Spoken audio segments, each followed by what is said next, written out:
On the back there today. Small quiet again. Oh, you did? Yeah, I was going to put that one down. Can you order? We're right. Oh, right, yeah. Oh, that's actually, I had a question for you, so. Yeah. Colorado's fun. Yeah. You know, the sky is always. Yeah. Yeah. So dry. Yeah. No. Scramble. Yeah. So. It's like, they're, west of them.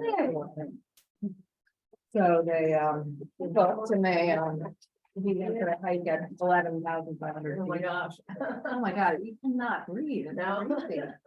You just feel like such a wimp. Yeah. It's like, you have to I know. stop every, Yeah.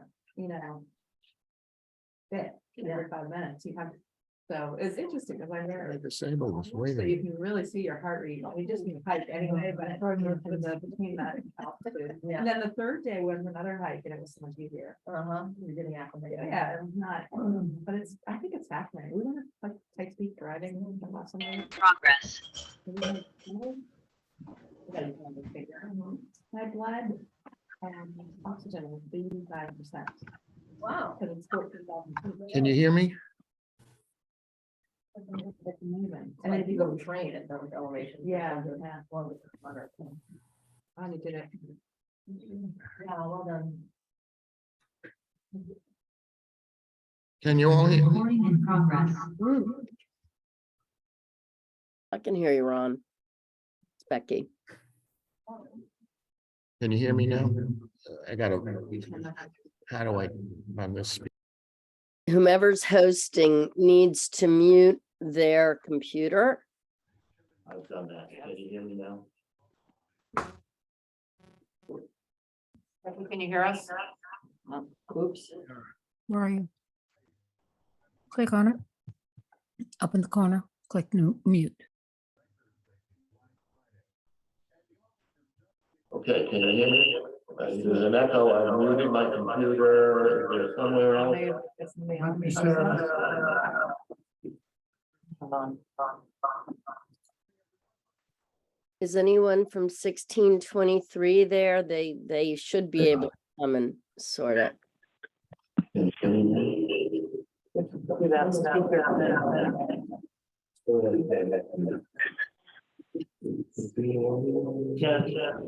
That's not, that's one of the computers. Okay. Is that better? Is that better? Can you hear me? Becky, can you hear us? That's much better. Yes. Okay, Way to go. thank you. Okay. It's 32. I'd like to welcome participants. Oops, hold on. Not the recording.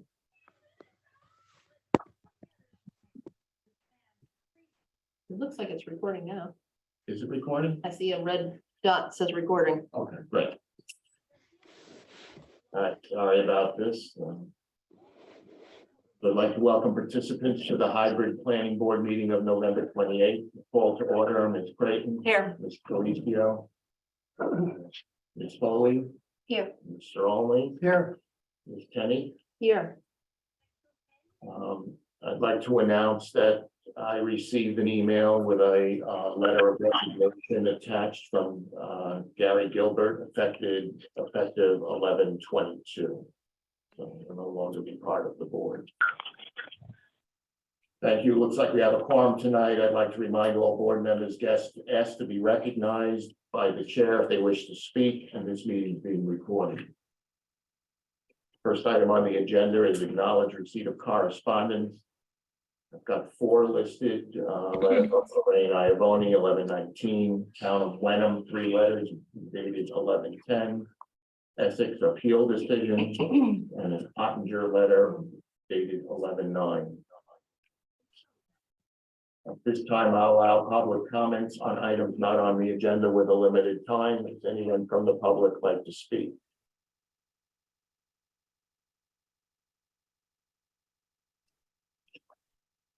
Okay, first item on the agenda is 7 Bennett Street, 4 Tanglewood Road, A&R.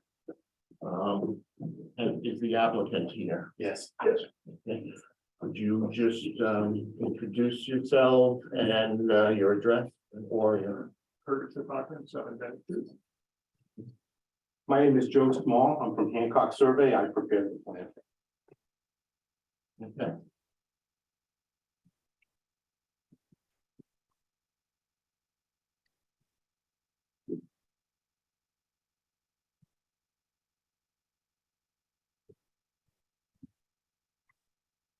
What's being proposed on this plan is a small creation of a non-buildable lot coming off the left part, larger parcel. That's part of 4 Tanglewood Road, and that is going to be conveyed to the abutter. This was done. What this plan represents in orange is the outline of the existing lot as it is now. And I'm going to present to you with the yellow parcel being created. And this is what the configuration lots will look like after the conveyance is done. So this piece is going to the abutting lot, and that will be the final configuration.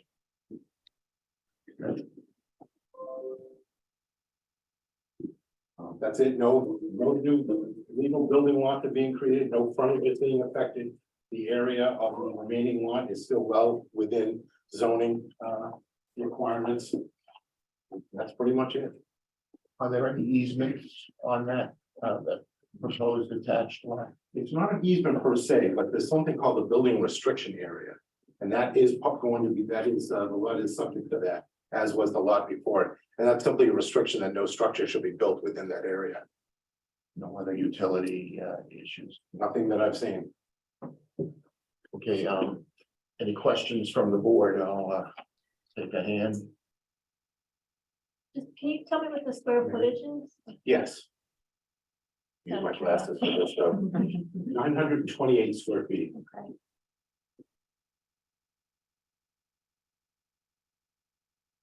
What is the current condition of the land that's being transferred? It's undeveloped right now, isn't it? There's nothing on the lot. It's kind of a side hill and it's very ledgy and all we're gonna do is actually put some natural plantings in there, to kind of buffer us from the sounds of Pine Street and everything. Mhm. So we're just we've already got a preliminary plan in with Jeffries Creek to put some plantings in there. So that's all we're So doing. it's a slope, just a natural. Yeah, slope? it's a slope, it slopes up the hill. Okay, There's a lot of rock and ledge and we're just gonna plant it. I have a question. Betsy, have you looked at the plan? Do you have any recommendation? I looked at the plan. It's a classic A&R. It doesn't affect the frontage or access of either of the lots. It's basically a conveyance of under 1,000 square feet. It's kind of classic. So I think it meets the requirements of approval not required. I just have a question out of curiosity, which has got no bearing in this case at all, but this is a very strange shaped lot. I'm wondering if anyone knows why this happened. Oh, the lot at the top? It was created in 1979, so I have no idea what went on back there. It was a redivision of a few lots down here at the time, because it was an earlier subdivision. How they came up with it, who knows? Yeah, I've seen some of the earlier plans when we purchased our home. Yeah. I think when they did the whole Tanglewood circle, they tried to make lots, and this one was in kind of a funky spot, so they, in order to get the square footage, they made this accentuated pork chop, I guess. I mean, my guess in that vintage that there wasn't a requirement that limited the amount that you could neck down. It's a very odd shaped piece of land, but it's to get the lot area. So. And Bob, who lives up there, never comes down there anyways, because it's down over the hill and it's through the prickle bushes and everything, so he can, So you're the owner of the blue. yes. All right, so have you been in front of the board for some parking or garage? Or is that one of your neighbors? No. that's No. not us. Okay, I think that was next door. okay, that's Next to the gas station. Mhm. I was just making sure if that was. So move to approve the approval not required reflected on the prepared, reflect on the plan of land. No, endorse the approval not required. with the number as Betsy's gonna provide us. On the plan of land prepared by Hancock Associates for Kurt Stropka. Spitaka. It's not an easy one. Dated 10/28/22, scale 1 inch equals 20 feet. There a second? I'll second it. Further discussion? We need you have an A&R number, scale or? Gail, is there an AR number? Can you unmute yourself? Do you have it? Nope, but I have the book and I will look it up tomorrow.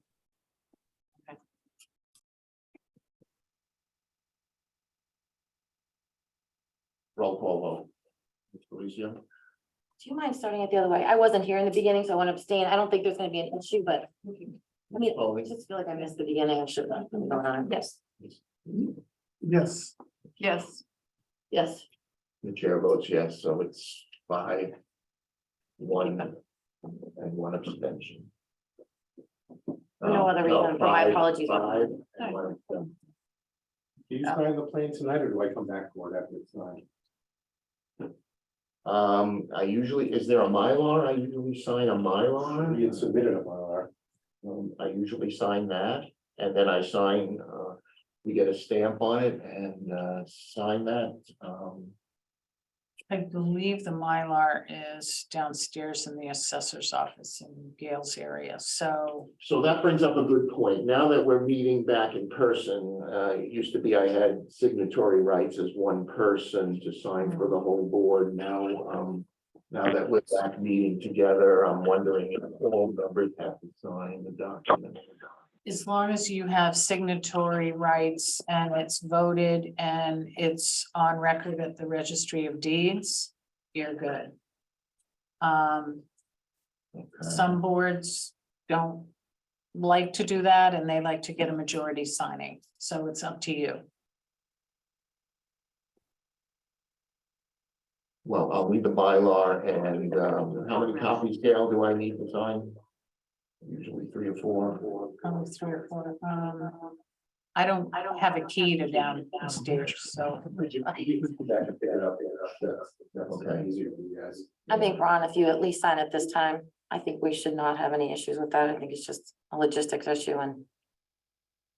Okay, I'll get the Mylar, I'll sign it, and I'll keep it in town hall, and then the other copies I'll sign, also I'll come down once tomorrow. So in the future. It's me, I'll leave. Are you on? Go ahead, try it. In the future. If we have a Mylar, I'll bring it to the meeting. Thank you very much. Okay, thank you. Thank you. thank you. Okay, so I thought this might happen. We have 15 minutes before I can call the public hearings. So I move to take something out of order.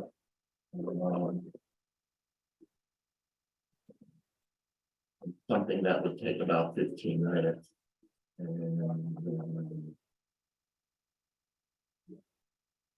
think make this 40A discussion, since it was pretty simple. Is it? Yeah. So my understanding is on this 40A is that the town has to fill out an action plan form that the state wants by the end of January. That's to become familiar with the proposed section of the 40A and fill out the form on behalf of the town. I understand the form is fairly straightforward. It lists basic tasks we need to complete by December 2024. We need to show a timeline that has us completing the various tasks. We have 2 years to decide if we're going to enact the new zoning that would bring us into compliance with the law. Submitting the form does not commit the town to coming into compliance. It commits us to pursuing the possibility of coming into compliance.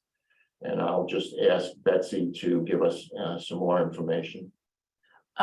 So I've been working to get up to speed on this. I sat in on a webinar last week, and one of the questions I asked was, given the train station is in Phil Tideland area, and is noted on the municipal vulnerability study as being not a great place, by 2100, it may be underwater, or portions of it may be underwater. And it sounded like the state was open to a little more flexibility in terms of that type of density in the downtown. And made the comment to me that some of at least 40 or 50% of the land area could be outside of the mile distance from the train station. Half mile. Yeah. No, well, they Radius, maybe. specified to me in a mile, so, and I know at one point there was discussion about a half mile, so, my understanding is that you try to get something as close in as you can within the half mile radius, but after that, there seemed to be some flexibility in terms of being able to be outside of the area, so,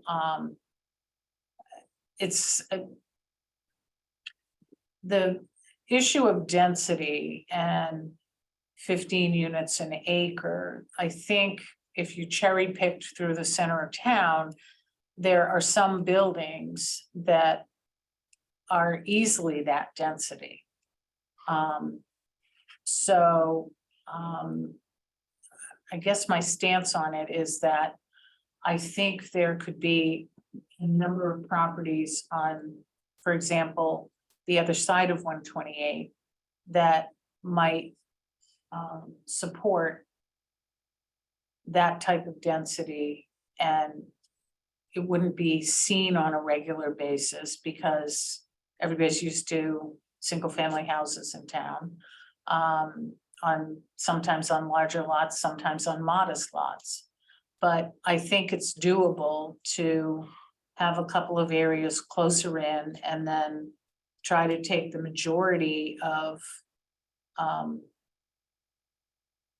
the requested housing and put it outside of the mile radius.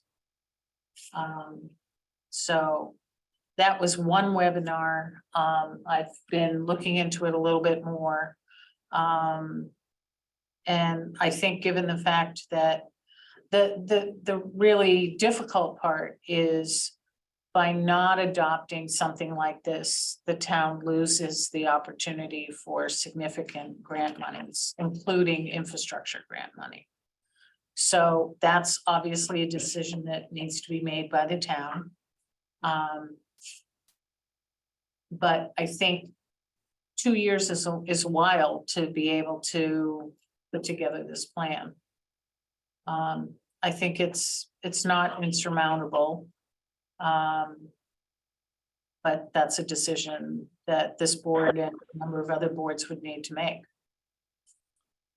So we do need to back up the 2 years to get it before the town meeting, so it's not a full 2 years. Right. Yes. We need, the town, it needs to submit an action plan by January 31st of 23. I think this is Christine's agenda item, so if you want to speak, Christine, No, I just think January 31st is coming up and holidays are upon us and we've kind of pushed this off, kicked this can, as we say many times. And I think there has to be a higher level discussion, which no one has had. Do we want to do it? Is it yes or no? And I think just saying that we lose grant money isn't sufficient conversation. We need data, we need numbers, we need specific grants, we need where grant money we've received so we can make a decision. And I don't know if the decision is ours. Other communities are making the decision at town meeting, not to adopt the zoning, but to actually go forward or not. So there's a lot of questions and conversations, in my opinion, that should be had. We'll go around, Laura. In regards to what Betsy said about the form stating our potential to do the diligence to investigate the plan, which we do have some time to do. it would be fiscally irresponsible to close down that opportunity right now for the grant monies that come along with it. This is the carrot and stick approach that the state is taking. And we'll have a good dialogue about the pros and cons and if there is some flexibility of meeting it. I know that, the state and towns are also thinking about climate change and resiliency to climate change. So obviously we want to put residential development and any kind of development over the longer term in the right place to be resilient to climate. But we should certainly, I think we have a responsibility to do that diligence and to investigate how it could be met and to organize our collective thoughts about that. Thank you, Sarah. I agree, we need to do our diligence, and I agree with Christina that this is probably not something that we decide alone. Obviously, zoning changes, we don't decide alone, and I think if we decided to go forward or not go forward, seems to me we need to do a lot of work before that. But I think Ron is proposing that that we authorize Betsy and Greg to complete the action plan form. Maybe in advance of our next meeting or the first, meeting, we could just review it. Looks like it's a pretty simple form, and that's really what we need to do now. And I'm delighted if Betsy and Greg can complete the form so that we don't close any doors and that we in the new year take the steps needed to do the due diligence, understand what this is. It seems like there are a couple pieces still in flux at the state level. So when the time is right, I'll make a motion to that effect. Actually, I don't think that we authorize anything at this point. Right. The town has to submit the form. Greg can turn to us and ask for advice, I guess, but he's the one who's going to fill it out and submit it. He's the only one authorizing the town to submit the form. Also, one thing I think we should be clear about is that it's not that big a push to comply with this zoning requirement. Right now, 3-unit houses are allowed in the downtown area by right, and 4 by special permit. If we just changed it from 3 units to 4 units by right, we would probably comply. That would be it. It'd be just that simple. That may not be what we want to do, but it's not. They're not asking us to build high-rise apartments all over downtown.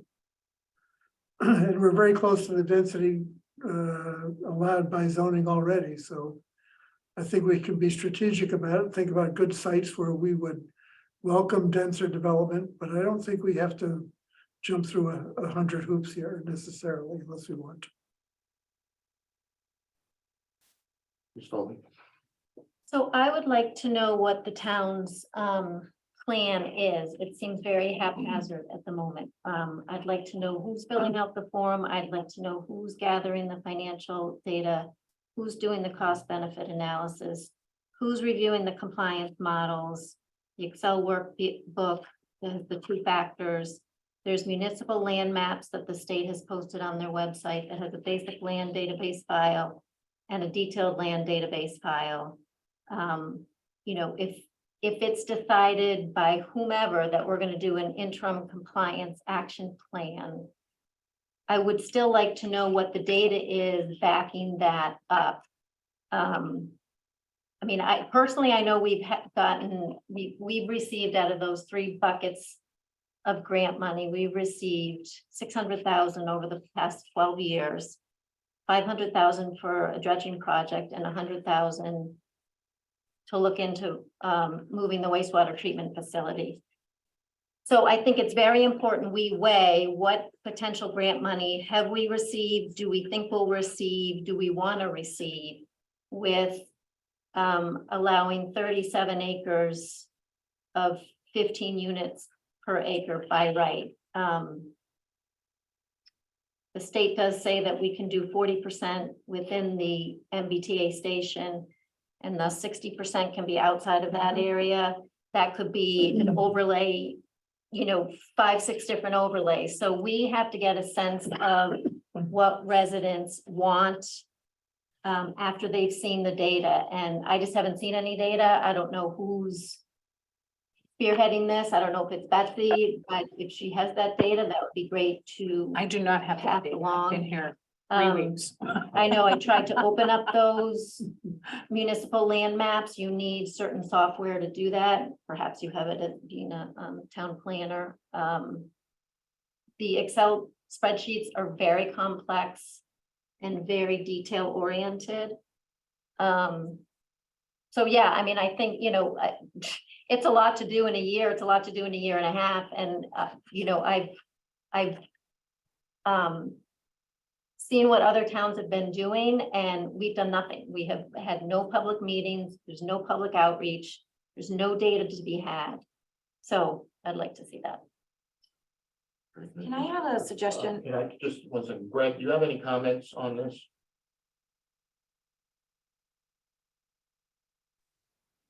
Hi, Ron, thank you. So a couple of thoughts. Obviously, there is a lot of data that still needs to be presented. Obviously, that's not all going to be presented by the end of January. I think the intent here is that if there's interest in analyzing what the options are, then we should proceed with filling out the form, which has been indicated is not all that complicated. They spell out the primary tasks, and you develop a timeline in which you're going to accomplish those tasks.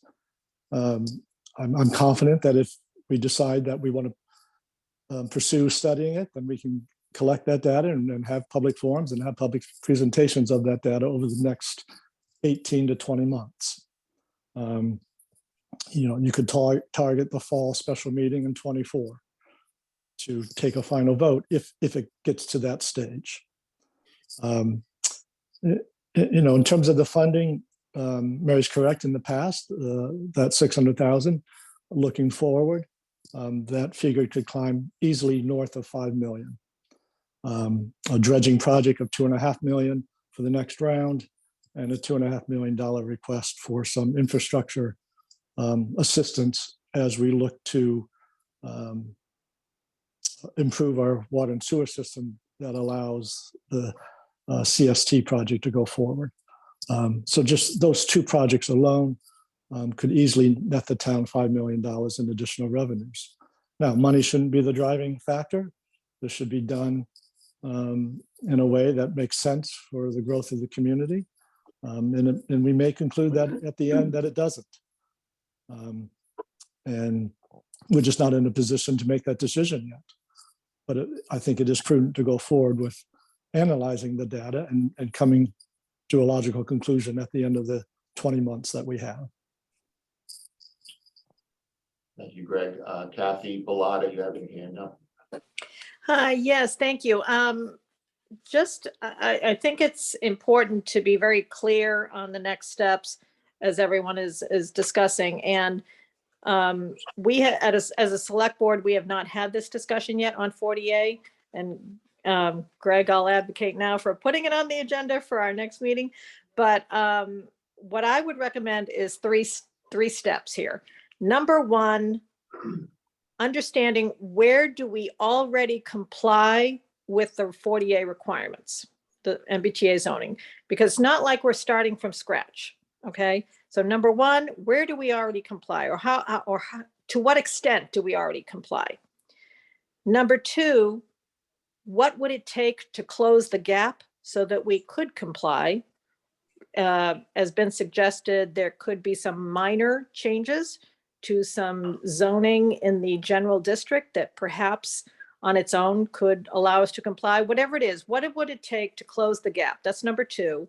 And in number three, in parallel to Mary's point, I think the select board and in concert with the finance committee should come up with a plan B for what happens if we can't comply.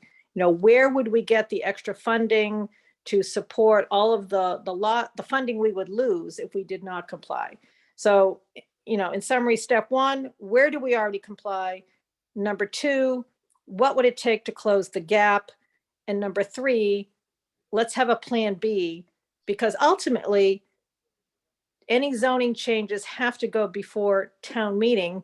And we always need a contingency plan. How do we fund what we need to fund in order to, protect the town? So anyway, those are my thoughts, and those are just my personal thoughts, as I said, because the select board has not yet met and had this discussion. Thank you. Thank you, Cal.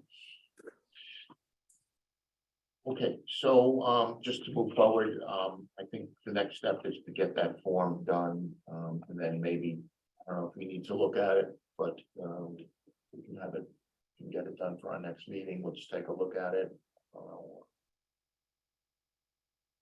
We need to bless it or not, I don't know. I would like to look at it. So why don't we try to get that? So, and I think the next step, what I was gonna suggest was almost similar to what Kathy was. Maybe we need to set up a subcommittee and different people from different boards are gathering and relaying back. It just seems like we're not gonna get a whole lot done as a board. And there is a lot of financial planning, select board authority that we need to have collaborative meetings on. So Ron, maybe you can get with the chairs of the other boards and see if that's a good idea. And then maybe at the next meeting, we can ask some people to represent. I mean, the maps and the money and what land is left in the LCD. I mean, cell signaling is, that's what I mean, that's not an issue really, I think, on the other side. All right, I'll investigate that up. Yeah, I think the first step is to fill out this action form so we don't close any doors.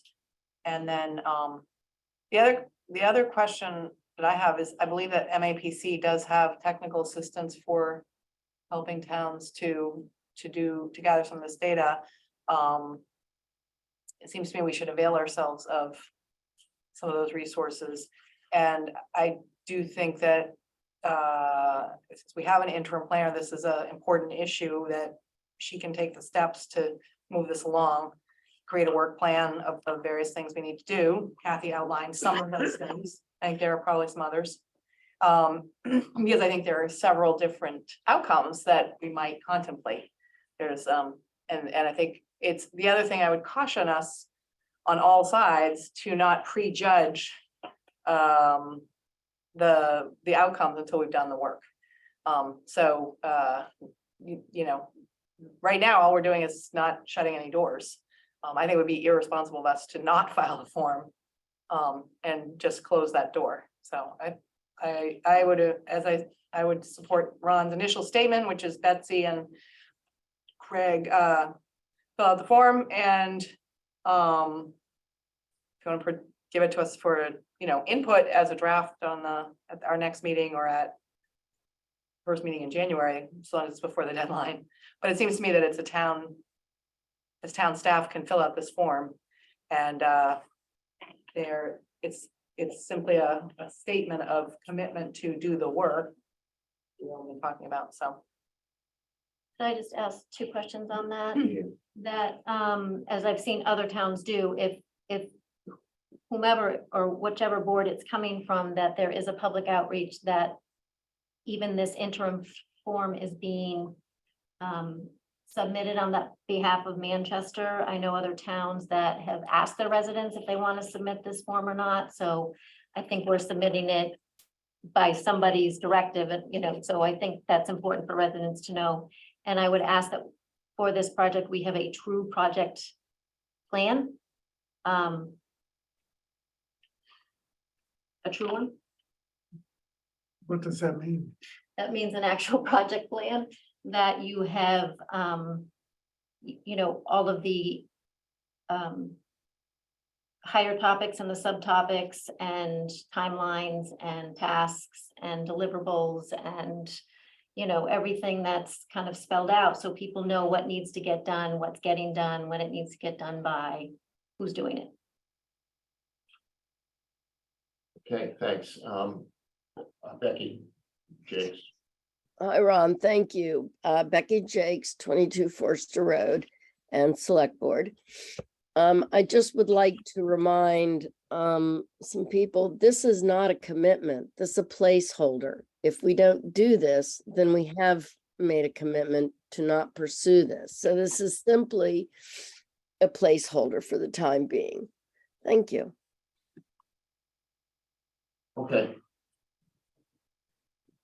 Thank you all. Gonna move on to the next topic. I'd like to open the continued public hearing on special permit application for Crocker Boatyard. This is on the floating dock, section 7.5 and 4.1.10J.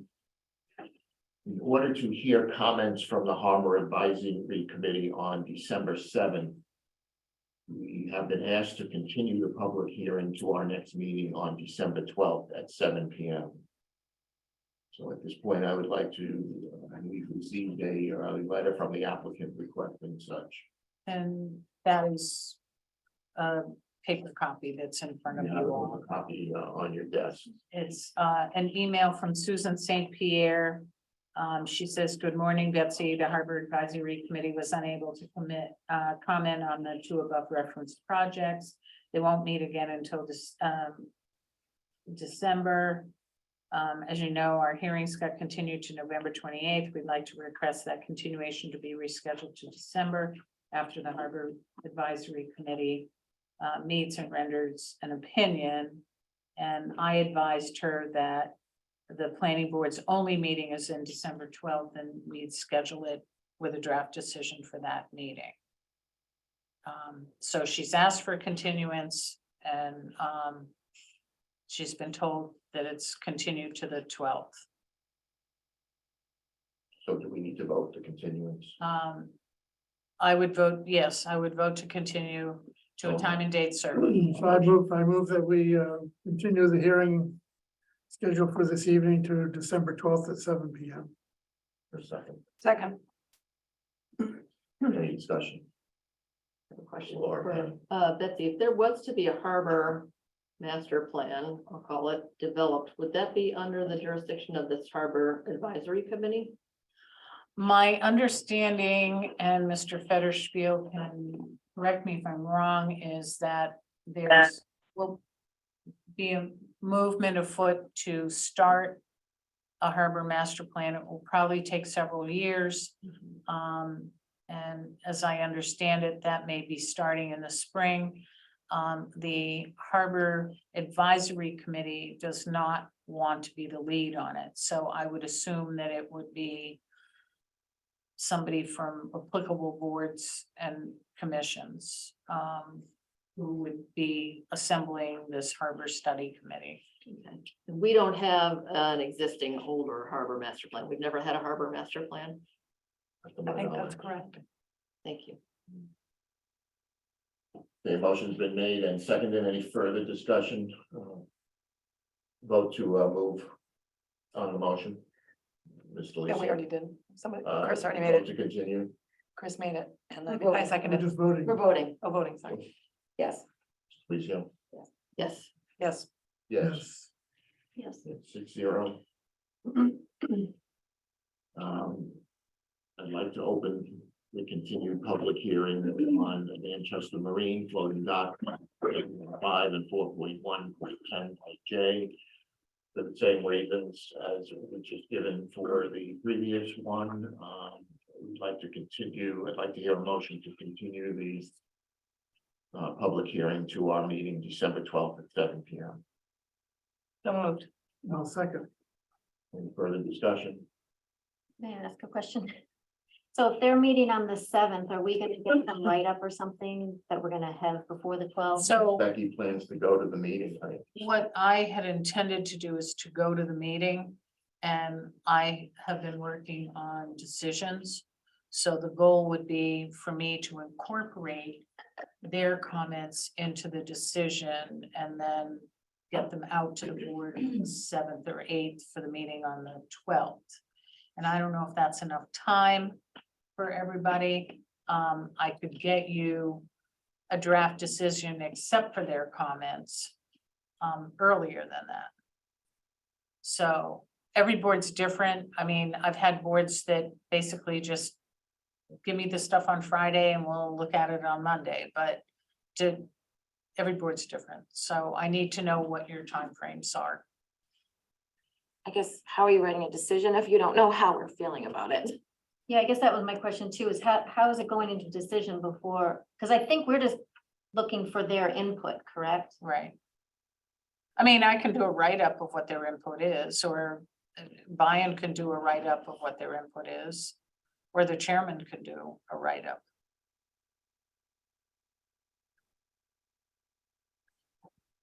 I mean, I hate to add work to anybody, but I think it makes sense to kind of at least get a paragraph of what direction they're thinking, right? Right. So the notes from the Harbor Advisory Committee are probably more germane than the draft decision, right? Which the decision would be just a sort of outline, a formatting outline, not knowing yet how the board is gonna. How the board will decide, is that right? So. But I think we need to see. So the Harbor I'm gonna be Advisory- attending that meeting. I Yeah. can certainly send everybody an email saying this is what happened at the meeting. Yeah, that would work, I think. The 7th, so that's a Wednesday and then Monday. And actually, it's very helpful to have the draft of the permit, special permit in hand before, because it gives us a sense of what the issues are. We can vote to not issue it or to add conditions or change them, or so I think it's helpful to have it in advance.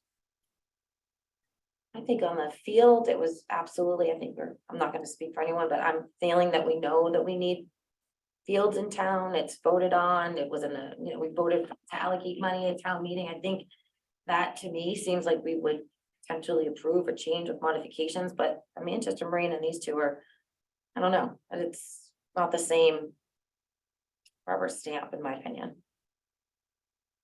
To assume that we're going to approve it to me is, So this is a Okay, little wait. bit out of our wheelhouse, this harbor floating docks business. We're not experts at this type of land use. We have an endorsement by the harbor master on this. I think we're just waiting. I think you can write a draft decision, Betsy,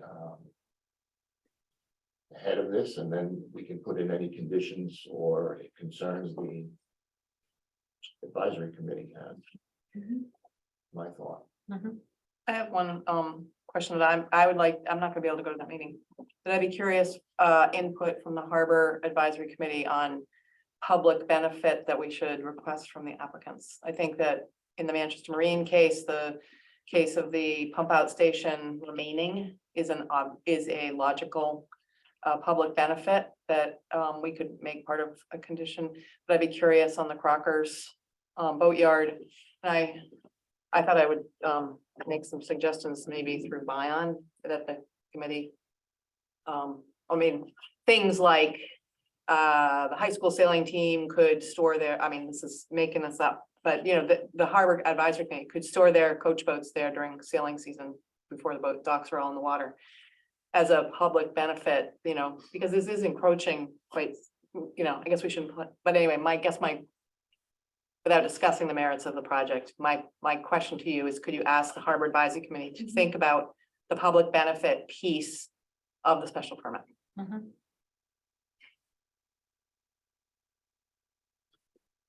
Okay. Well, Laura I think has so, Laura. Laura has a hand up.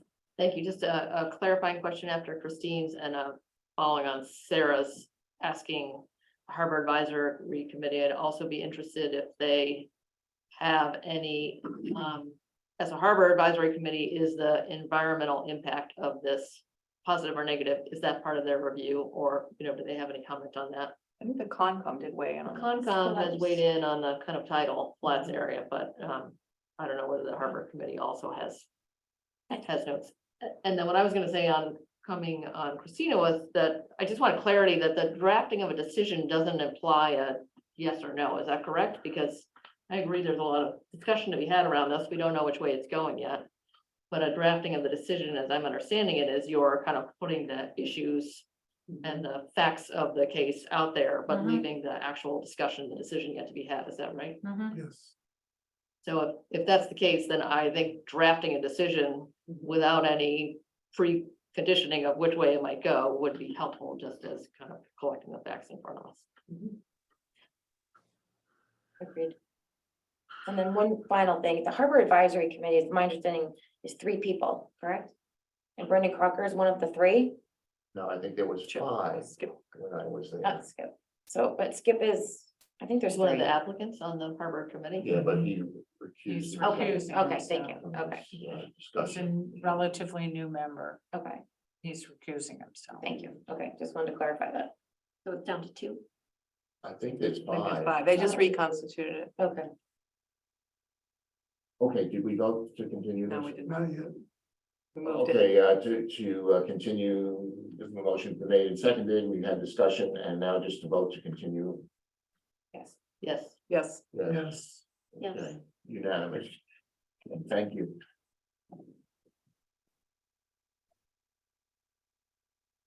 Now to the meat of the meeting. At this time, I'd like to open a public hearing on a special permit application for a site plan approval for Manchester Department of Parks and Rec. This is a continuation of a meeting that we had last time, and this is to consider parking, 25 parking spaces on a construction of a youth athletic field on the site of the old burn dump at 156 to 160 Pine Street. So subsequent to our so do I need to vote to open the public hearing? No, you just opened it. You just open the public hearing. You don't need to vote. Yes, only sure. So, since our last meeting, we've received updated plans from the DPW. They were in your packets. And at this point, I would like to open this up to DPW. Nate, are you going to speak? Fine. Yeah, That's Nate. Nate DeRosa's representing the town. Yeah, so I guess since the last time we provided some documentation on the crossings and sight lines. We also provided documentation. So sorry, let me just bring it up. We reduced caliper size on the trees. We added some of the mixed plantings that they had requested along the back south side of the project. I guess are there any specific questions that you're looking for tonight? I had a comment on driving home from Thanksgiving. I got off the highway and just noticed that when you're heading back into town from the Pine Street exit, that you don't see the speed limit 25 miles an hour sign until after you're past the proposed driveway entrance. So I'm wondering what the speed limit is. Is it what the speed limit is coming off the exit ramp to just to the driveway? Do we know what that is? And It is a 25 zone. There is a 25 mile an hour speed limit right off of, I guess it's more aligned with the northbound on-ramp. It's kind of tucked away. It's a little hard to see sometimes, but I did look at that actually on my way home today. I checked that and it is there. So it's 25. there is a sign ahead of the driveway heading south, because I didn't see one. Yeah, it's like right at the northbound on-ramp. So when you get off, if you're coming northbound, if you get off at Pine Street, it is like right next to the telephone poles there. It's kind of tucked away, and I think, is it a Tree City sign that's also there? Okay, I missed it. Okay. All right, any other specific questions on Laura Tenney? Hi, Nate. I just had a question on the most recent plans and appreciate the updates that were made to put in a sloped walk rather than a handicap ramp to keep the access, the pedestrian access is not included. Yep. Well, the maintenance of that area and appreciate the a greater diversity of native trees and plantings around the site. I think that will make it look less like the giant green wall behind it, but a more natural woodland edge. So I think those are good improvements.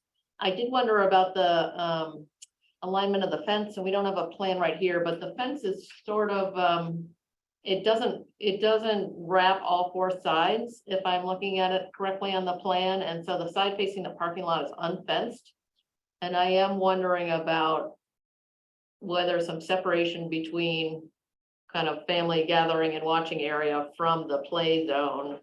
And also protecting parked cars from balls rolling off the field would be improved by wrapping the fence around the fourth side of that and having more. I see a detail in the chain link fence for a gate, but I don't see where the gate goes because it looks like a rather large open basement lot. Yeah, the gate is on the west side of the property. Okay. Along that back edge. And then we do the fence does wrap around and covers kind of, I guess, the end of the parking lot, but I do agree that it doesn't, cover as you're going towards the walkway. Right. I guess our thought there was to kind of open it up, kind of given it is smaller, younger kids that, the ball velocities, distances aren't going to be quite that long to reach, the parking lot, from those, from where the more the playing field is. And then the area that's kind of more open just off of the parking lot was going to be kind of the staging area, and where everyone can kind of mill around while they're waiting for the next games or practices. Well, I couldn't tell from the plans where the field striping occurred, so it was hard to tell how much run out area there was between the field and the fence. So you may be right that there's a long way for the ball to travel, but I do think not having a barrier, a fence in between the parked cars and the playing field may mean that little kids are kicking the ball out, running the ball towards the parking lot. And those two things shouldn't mix, so that just wrapping the fence longer across the parking lot side of the plan might make sense to keep balls in. I don't think a 6-foot fence is necessary personally. I think that's gonna feel a little too much like a cage. Yep. Kids are not gonna kick the ball that high, but a 4-foot fence just to block the ball travel. And make an area that's clear for families to sit outside. There's really no place for families to sit and watch their kids. That might be beneficial as well. Okay, yeah, we can bring it to Weston and Sampson and get their thoughts. I know the cover, over that section does get a bit thin, so putting the fence in does with the mow curb. That was a consideration, I believe. Mm-hmm. Okay, let's see what they say about it. Yep. Hi Nate, just a couple quick questions. There was an email going around, or there was an email in our folder about how the number of parking spaces came about. And I'm trying to get clarity on that because that email seemed to target how many kids per team when there's a game, 7 versus 7, such and such. My understanding was this was a practice field, so I just want to ensure that we're not comparing apples and oranges of how many parking spaces we need for a practice field. And has there been outreach to I'm assuming it's just soccer coaches, how many kids are on a practice for a soccer coach, thus how many cars? So I think, it is going to be a game field for the smaller. It's going to be very similar in use to Masco, so it is game space for the younger kids. And I think it's all, kind of predicated on, assuming that there's 3 people, per car, and we have 25 spaces. So that would be in theory 75 people. And just maximizing what we had available for, our area. And that we could maximize the field space and then the parking as well. Okay, yeah, I just want to, I know in the past, in different situations, it's, the town has kind of used what we have because that's what we have. And I I just want to be clear if that's kind of what's happening here, is if this is where we have the space, so we're gonna make it work. Or if this is really the amount of parking that we would have if we truly had enough space. Would we just go with the 25 spots? I mean, I think if we had unlimited space, we would go with a normal size field and parking to accommodate, but we are, per the Parks and Rec master plan, we have very limited locations that we can do athletic fields in town, and making use of this, site was, I think the size of the field was laid out in the Parks and Rec master plan. So that's, how we determined the size of this field and the amount of parking that we could get in. Okay, so I mean, I think we have to go with the assumption with safety that there will be overflow parking.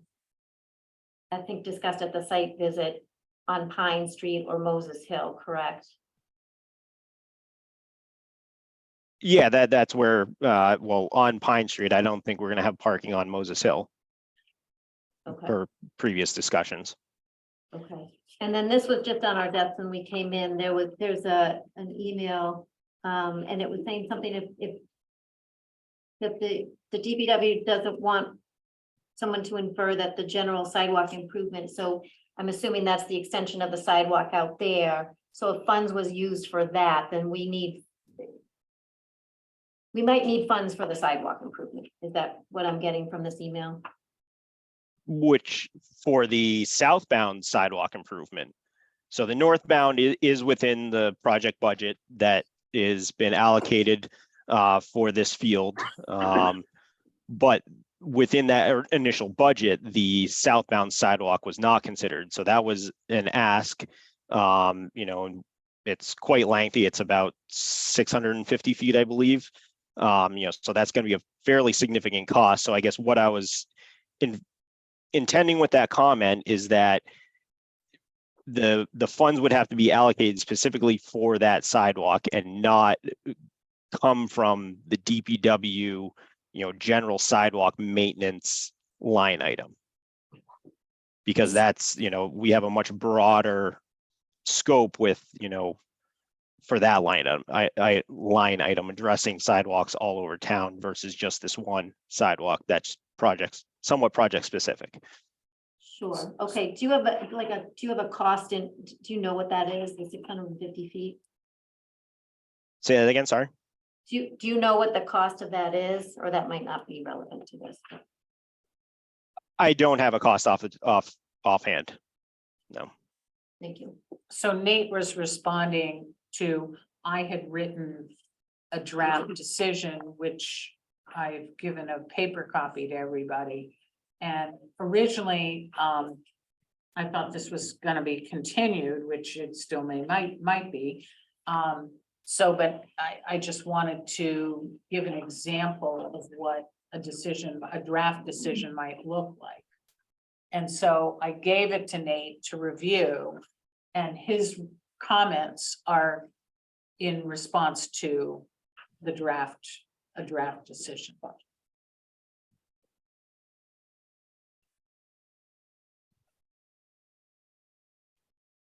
Any comments from the board? I do, actually. So I guess what I'm trying to get an understanding on is how many parking spots should this site have? Are we deficient? So the zoning basically says three people per vehicle. So the note from Nate or the engineer said that the parking spaces were based on 2 people per car. That's what the email said. well, the zoning basically has language in there. Wait a minute.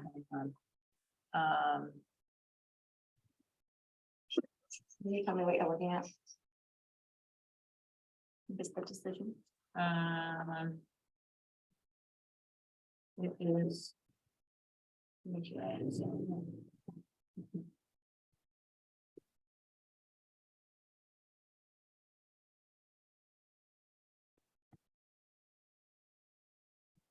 No, I just meant where the zone.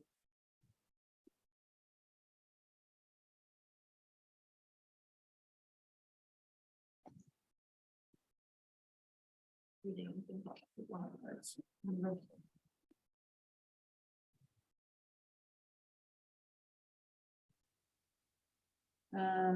parking specifies club or recreational activities.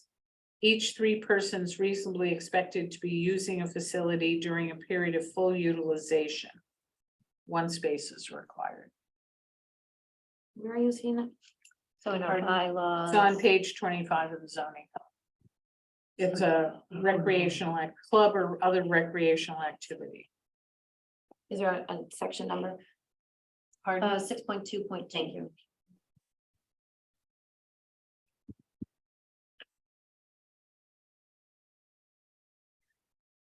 Which is not what we've been presented with, right? The email says 2 people per car. Oh, I didn't see that. That was my first concern. I just would like to get a handle Well, on how. that is that's what the design intent was behind. Assuming 2 people per car, and if the zoning is saying it's 3 people per space can be accommodated, that means 75 people could be accommodated at the field. But if we have 7v7 teams, that would have approximately 10 to 15 people per team. So you can assume that, and if there's 2 people per car, you're basically at, 10 to 15 spots.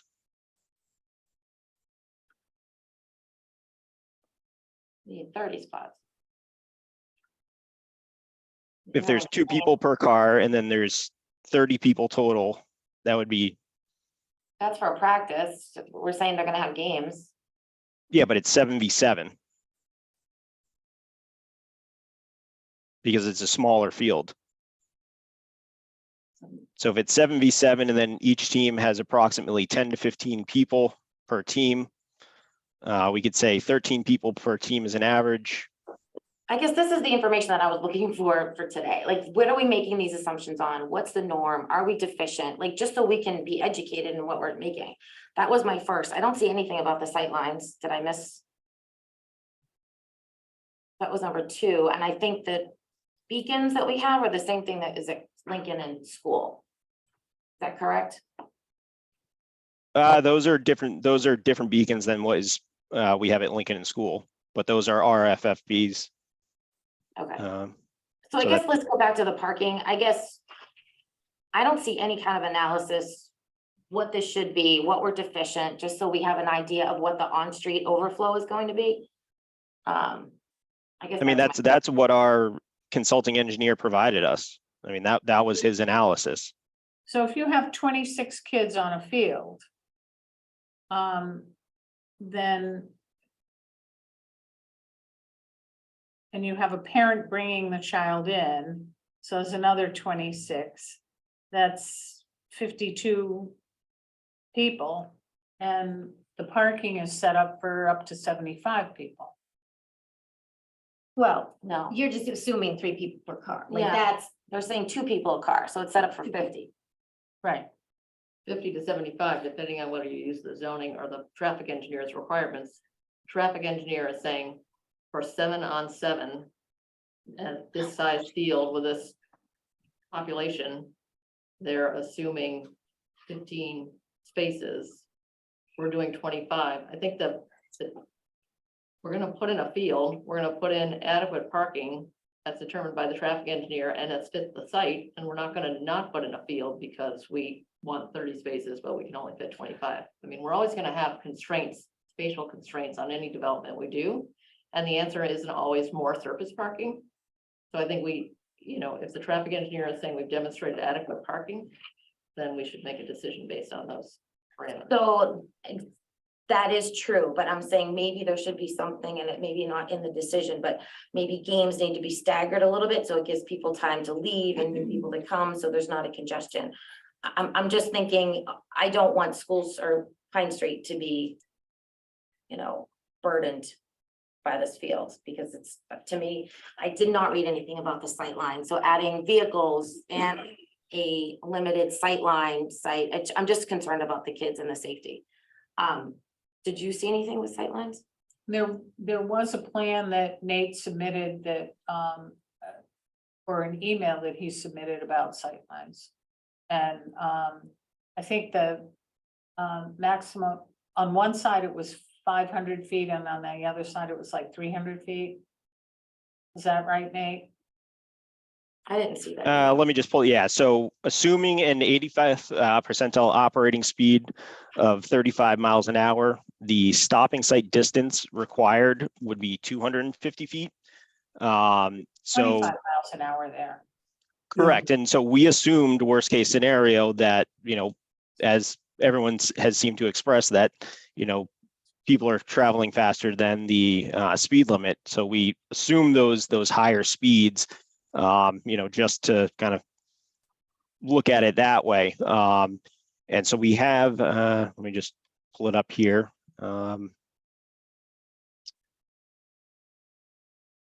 We do have that 250, 300 feet in all directions. The one that was kind of hindered, and that's the crosswalk. The one that was kind of hindered was the inbound sight line to the driveway exit,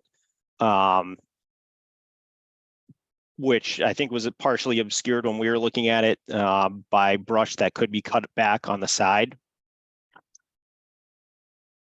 But her traffic engineer's other comment was that, by putting in the activated beacons, the RFFB,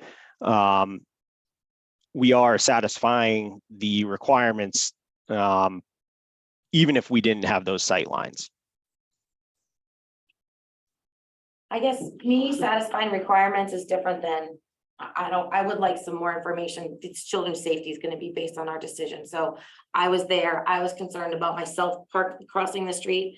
So this is just some email back and forth between you and the engineer. If this was a regular project, we would ask for peer review. So I guess that's just the basic information that I'm looking for from an engineer saying, this is where we're deficient, this is where we're making the improvements, just a formal report, not just email correspondence back and forth. And I guess my final concern with the beacon is the reliance on solar. So, I think we need to take some consideration that this was done by a professional engineering company. We're not engineers here to decide on a beacon. If the engineers decided on what type of beacon and they've seen that safe, why would we question it? Because the one at the We're corner, engineers. it doesn't work because it relies on solar. It doesn't work it's out of commission 80% of the time. That's a maintenance issue. So my question is, can we make it powered permanently? Don't rely on solar. Can it be live fed?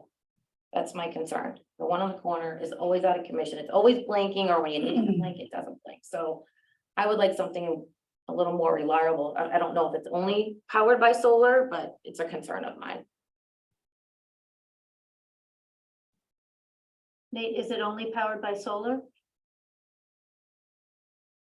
Just looking at that, I believe the two ones I sent out are only powered by solar. I was just looking for the run times because when I saw them, they were pretty substantial.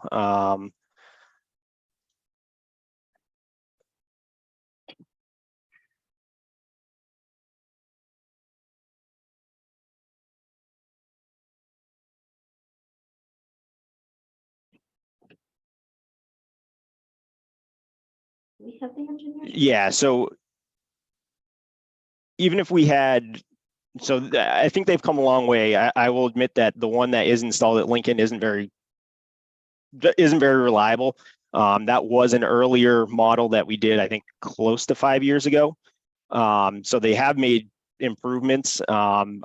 Looking at the data sheets from the ones that I sent over, if we assume, we'll even call it 300 activations a day, their rated autonomy is 25 days for northern latitudes.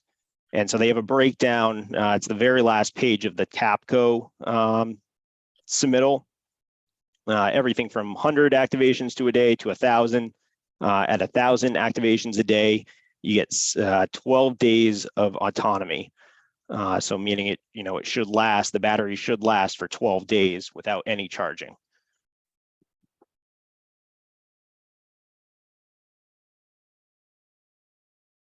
So then out of curiosity, what are the stats for the Lincoln Street one that, I mean, driving past it, it can just be flashing all the time and nobody in sight. So if it's on a constant flash, how does that work with the solar? I don't have that information in front of me. Laura? When we went out for the site visit, we were looking at a condition that was unimproved, so no crosswalk, no signage, no driveway. We were just going across Pine Street. And if we need the traffic engineer's information in a report, I think that's an acceptable request. Beyond that, I think we should take Nate's expertise on the traffic beacon and the other technical details of the project and let them proceed. I think we should stop sweating the small stuff, assuming that our DPW is professional, competent, and intelligent, and I think they are. So I would propose a motion that we move this for a vote and endorse it. Well, just, I'm really not trying to play devil's advocate, but I live with the one at the corner of Lincoln School and it doesn't work. So same organization put that in and it doesn't really work. So I think they're saying that's old technology and they're using they've got a professional engineer that they've hired and that they're gonna get the best available technology. I don't at all downplay pedestrian safety. It's something that we all care deeply about. And I think if we've made our comments on the overall plan, that we can provide comments to the DPW that says, you know, please ensure that the traffic beacon is reliable and that you're confident in its performance. And then we should move on because we have other fish to fry tonight. I think we've got a good overall plan. Okay. Before that, Catherine Bellotti, you have your hand up. You have a comment? Yeah, just briefly, I was a little bit confused by some of the conversation. I'm following what Laura is saying, and I would advocate, supporting her position because it's my understanding, anything to do with traffic calming measures, crosswalks, pedestrian safety is really under the purview of the select board. So what I would suggest is that any concerns regarding those items are sent from the planning board to the select board, and we will ensure that the DPW follows through with those items. Thank you. So one other comment I was looking into today, we could look at doing a safety zone, which would reduce the speed limit in that general area to 20 miles an hour. So I don't, looking through and trying to reduce the overall speed limit through that section, I think would be difficult because the 85th percentile. But I think we could look at going the route of a safety zone, which I'm sure people have seen, in other locations, around parks, fields, generally where there's vulnerable users, I believe is the term they use. So that is one avenue we could also look at doing.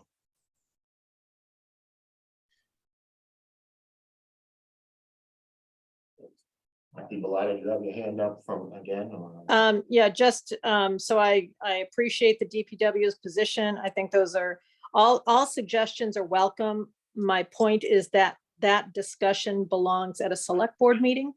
And if you need any help getting that on the agenda, just let me know. Thank you. Thank you. All right, to Laura's motion to move this special permit decision. Is there a second? Yeah, I'll second it. So a motion's been made and seconded to approve the special permit as written. Any discussion?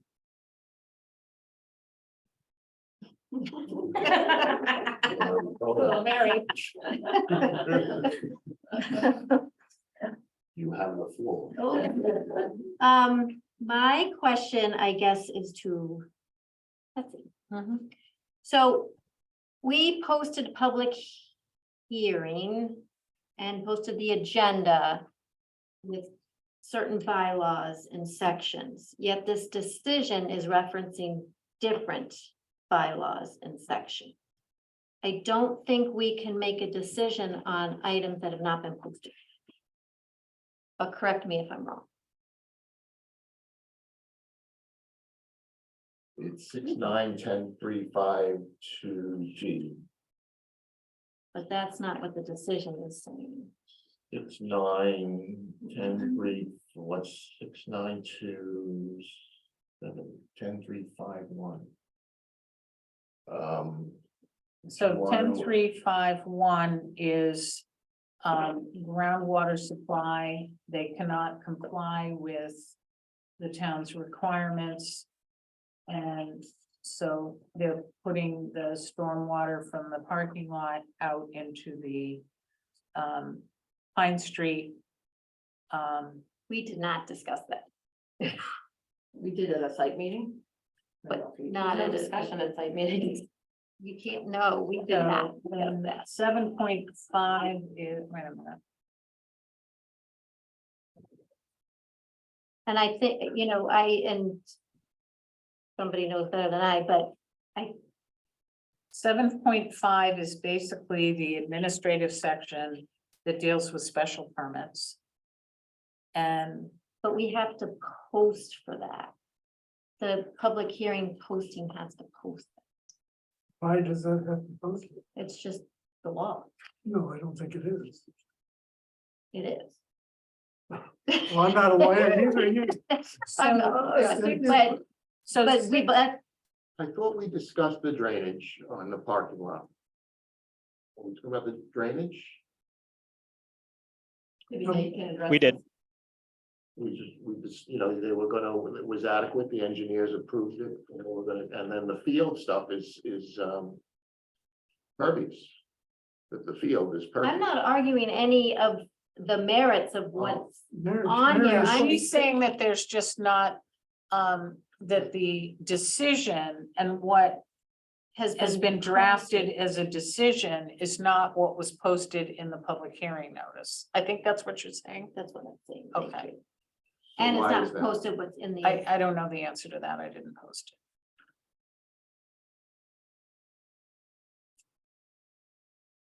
So why don't we?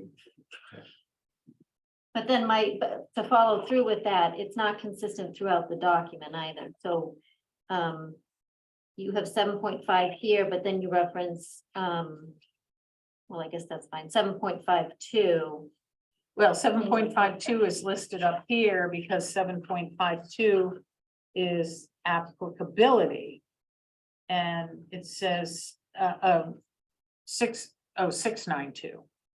Any new development, expansion or change of use other than a single family or two residential, two-family residence, which would under the parking schedule, off-street parking regulations of 6.2 require 10 or more parking spaces, regardless of the number of parking spaces on the existing premises shall be permitted only upon the issuance of a special permit by the planning board for site plan review. Special permit shall be granted only if the special permit granting authority finds it's consistent with the purposes outlined in 691. So I've referenced 7.5.2. so I've referenced 691, 692, 75, which is administrative section of special permits. So you've advertised for a site plan review special permit. In essence, I think you We did. didn't, we never advertised for 7.5, but then you referenced 4.1.10. And I don't know why. That could be a typo. Where? What page? Page 6. So I Page 6. Where on page 6? Oh, I have different page 6. So I have right above the decision. Okay, Page 6 is okay, 4110. I guess it's on 7 in this packet. Okay, 4. So 4110.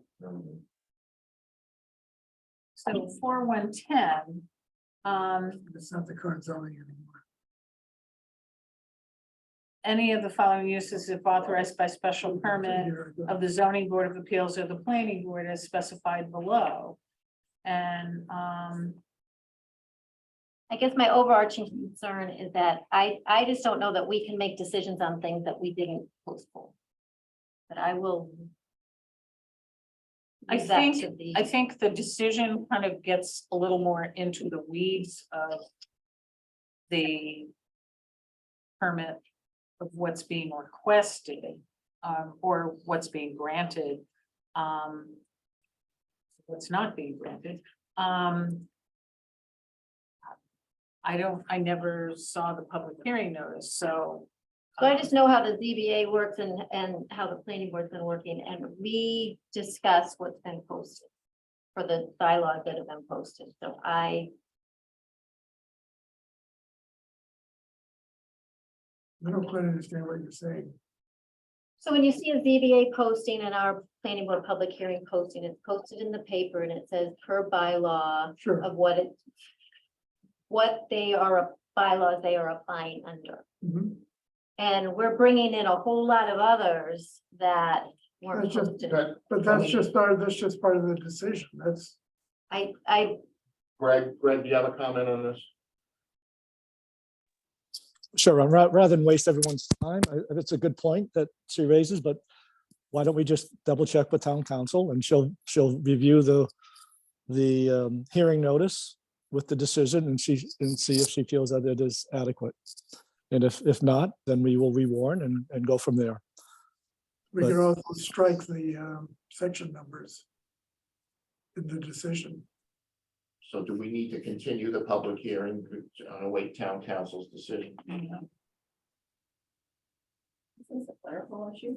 Yeah, If, Can we decide on the substance of the matter now and let the clerical matter be cleaned up? I don't think there So- isn't a time deadline that gets this done by, so. The only but thing. you can make a decision, pending ratification by town council. If she feels that a new warning, a new public notice has to be put forth, then you start over. But otherwise, if she feels that it's adequate, then you're done. So why don't we make that amendment to the motion? That we would Tentatively go forward with this decision, pending town council's Subject to town council's review and review approval. of the hearing notice versus the decision notice. yeah, and my only other thing is that this was posted about an hour and a half before the meeting, so I haven't really reviewed it, but Well, I assume we can make some corrections to the decision. if others have read it, then I will hear what they say. We probably won't have enough votes. You're not gonna vote for it. So it's a special permit, so of 5 members voting, 4 have to approve. Exactly.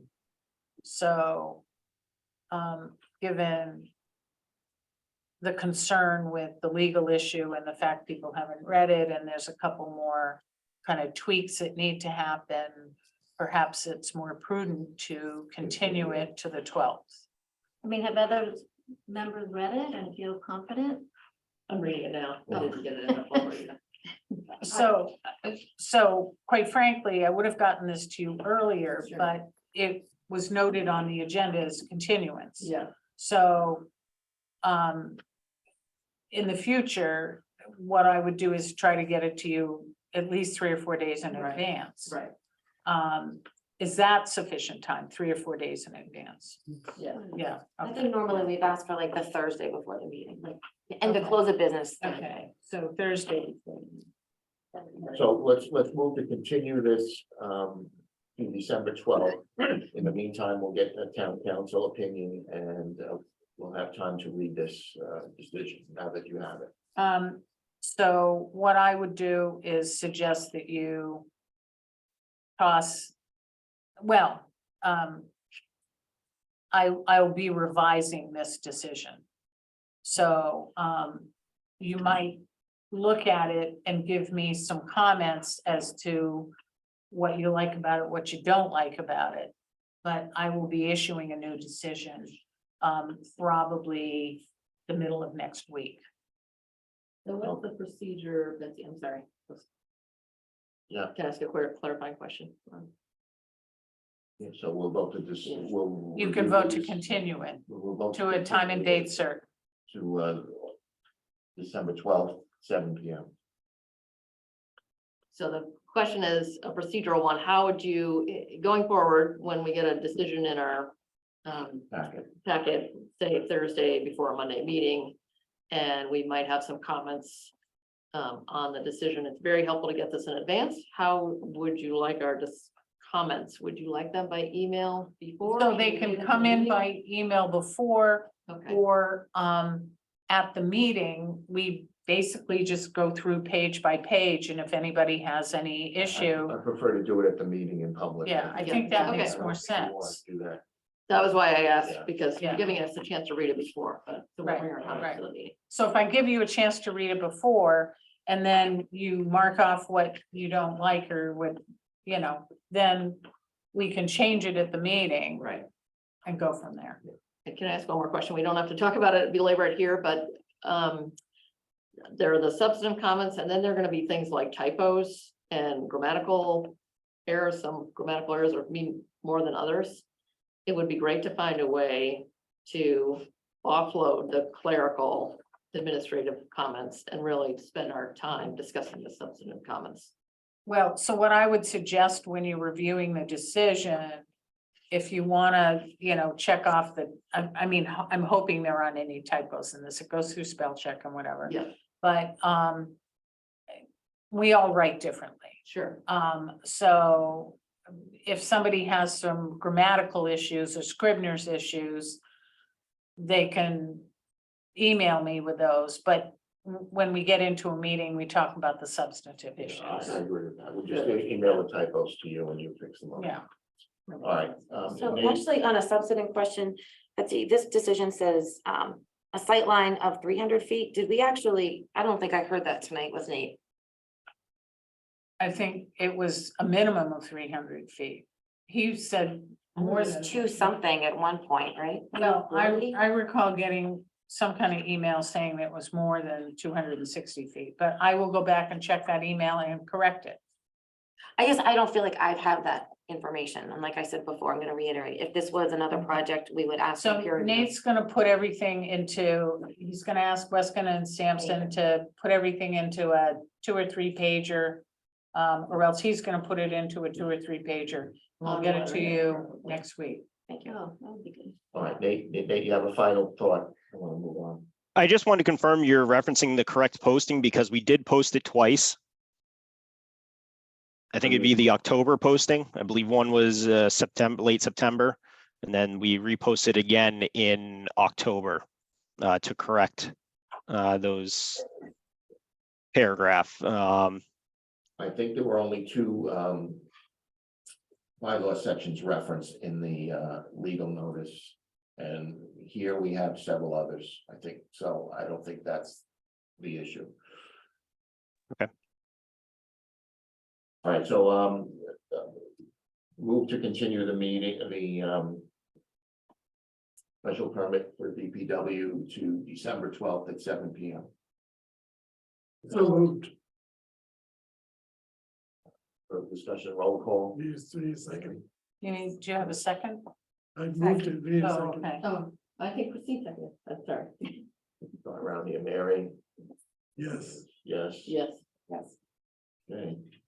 Thank you, Nate. Sorry. Thank you. Thank you all. Thank you.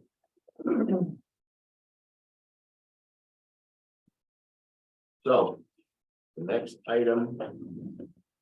I have one general comment. We have that application folder. Have you seen it in SharePoint? She doesn't have access to SharePoint. Yeah, because I have some issues with I that. have talked to her and volunteered to help her when she gets access to show you how it's organized. Okay. And then, so we thought first, she and I did talk about that and decided that we would first get her access. Okay. Second, be able to post things in the meetings, and then third, figure out how we duplicate those things into an application. This is really hard. I know. define things from meeting to meeting, so each version of the plans are updated, they're in individual meeting folders versus one folder where we can follow the whole progression. Especially I have a big. Yeah, I agree. Yeah. Okay, so. Can I do Okay, anything to help? No, she first has to get access. Can you do that? Can we do it? No, it has to be IT. We don't have, none of us have administrative privileges So I have to talk with Mildred, I think it I don't know is, who the IT person is. who's the IT person. You just need to Because get, initially, I got access to certain documents, but I didn't get access to any of the planning. so I sent her shared a link to the meeting folder. And said, It I needs a shared it. special, and password. she couldn't access it, so. That's, the first step is just to be able to, I thought I could share with anybody who had town email, but apparently not. So. But I agree with you on the application folder. Sure, no, Gail could do it. Can we, I think we're on a learning curve all the way around. I was just suggesting we solve this offline and get to the next agenda item. Okay. So a couple of months ago, Mike Colarusso came in and gave us some Board of Health regulations. At the time, the planning board decided to submit the regulations, our comments, high level, to Gail. Gail received comment from 5 members. They were in our packets.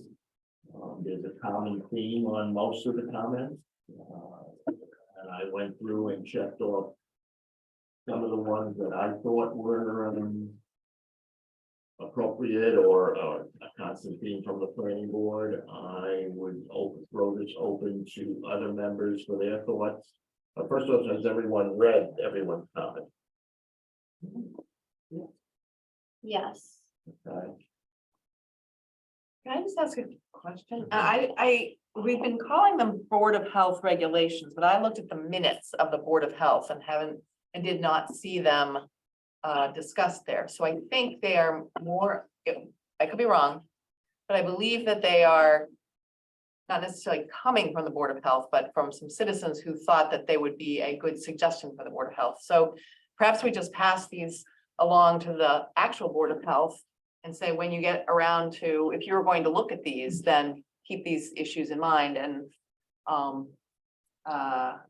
Pass everyone's comments. yeah, why not? Or just, I mean, or somebody, maybe they can be consolidated because there's some redundancy, but if the Board of Health themselves hasn't yet taken it up, then it seems to me it's an idea that some folks had put forward, but for them to be Board of Health regulations, the Board of Health is going to have to review them. So maybe Greg knows if the Board of Health has yet, but it doesn't seem like we need to spend a lot of time on it if the Board of Health isn't actually reviewing them. Greg, do you have any insight on these Board of Health proposed regulations?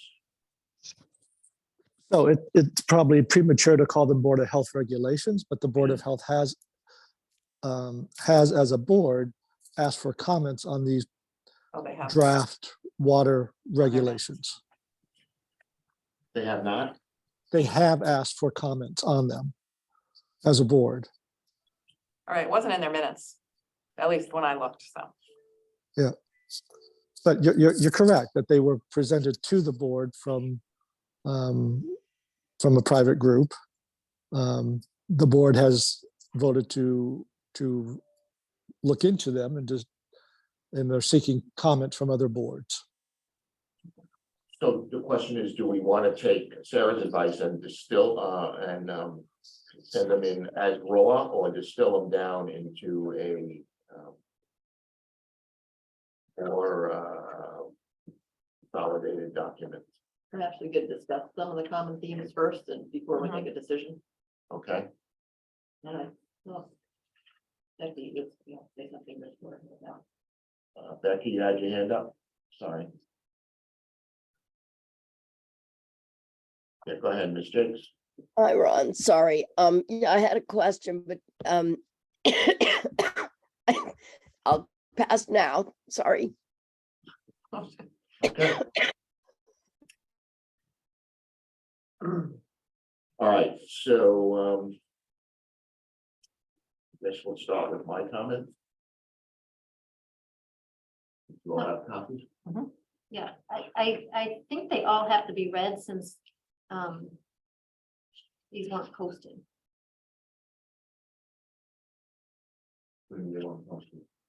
So I think if you do kind of like behind the scenes comments, so so these were sent to us. So now everybody knows everybody's opinion, but the public doesn't know. So if we're gonna discuss them, I think they have to be read. Harry, I think you misunderstand a lot of things about public meeting laws. Oh, thanks, Chris. Well, I mean, why can't we discuss them? I think we can discuss them, but I think they have to be read so the public knows what we're talking about. We're talking about our comments that we have about some proposed Board of Health regulations. Yes, but we've been through this before where you're not supposed to be sending emails back and forth. I never sent an email to anybody. They went to a neutral person. That's why we sent them all to Gail. We've done this in the past, and we've been told that that's perfectly fine by legal counsel. So are we doing something wrong? Well, You okay, believe that, wrong? I believe we are, but then I will, yes, go ahead then, go ahead.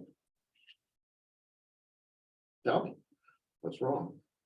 My understanding of the open meeting law is that if we do that, we are to post it so the public knows what was said in the emails or in the documents. Well, we're gonna go through these now, and then they'll know what is said, but right now, we're just taking everybody's.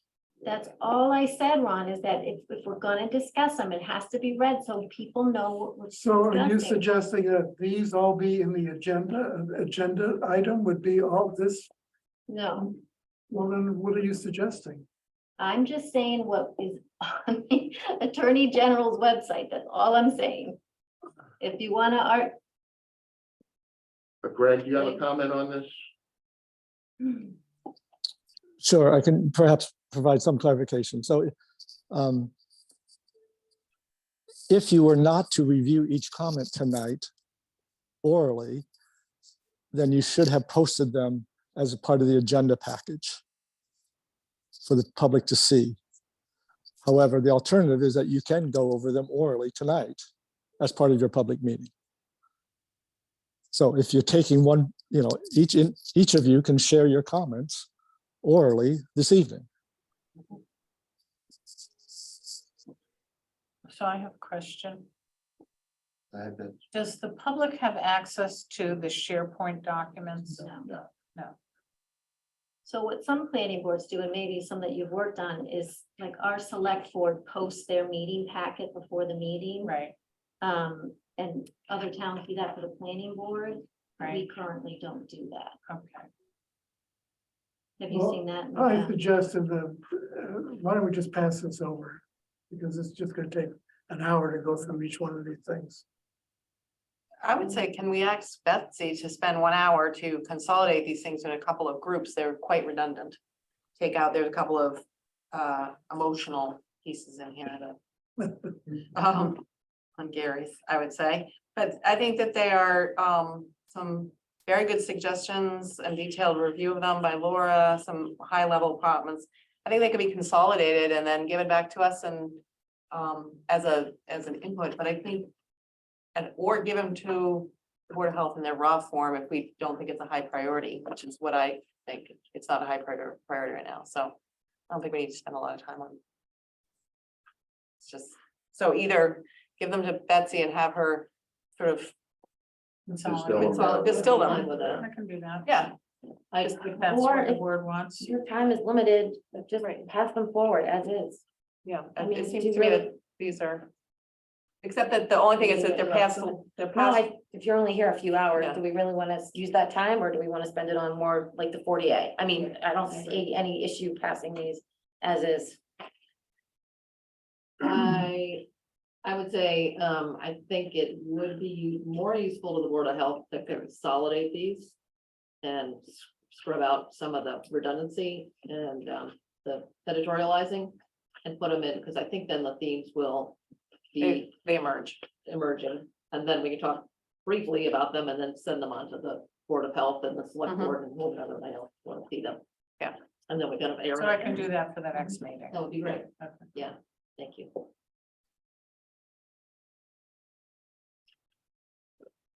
Okay, Moving right along. that didn't take that long. Yeah. All right, so, special town meeting next steps, I was encouraged by the successful support we received for the package of all warrant articles we presented at special town meeting. I understand the need to present zoning changes more clearly with as much explanation as we can. You know, zoning laws are complex, especially the ones we were trying to do. So we must do a better job, I think, in the future explaining, but what the proposed change would do and why we're proposing it. Maybe a simple guide to each specific law being proposed as a separate document to the law itself would simplify things. So the next town meeting window is in April. There'll be a lot of articles on the warrant, budget, 2.5 override, as well as several other items citizens bring up. My suggestion going forward is to pick 2 or 3 of the remaining recodification articles to place on the warrant. And I'll throw that up to the board as to their thoughts, your thoughts on moving forward with the remaining articles that we are proposing. Any comments? Laura has her hand up. If Christina? we, yeah, no, Laura, Laura? please, yeah, if we take that approach, which I think has some merit, given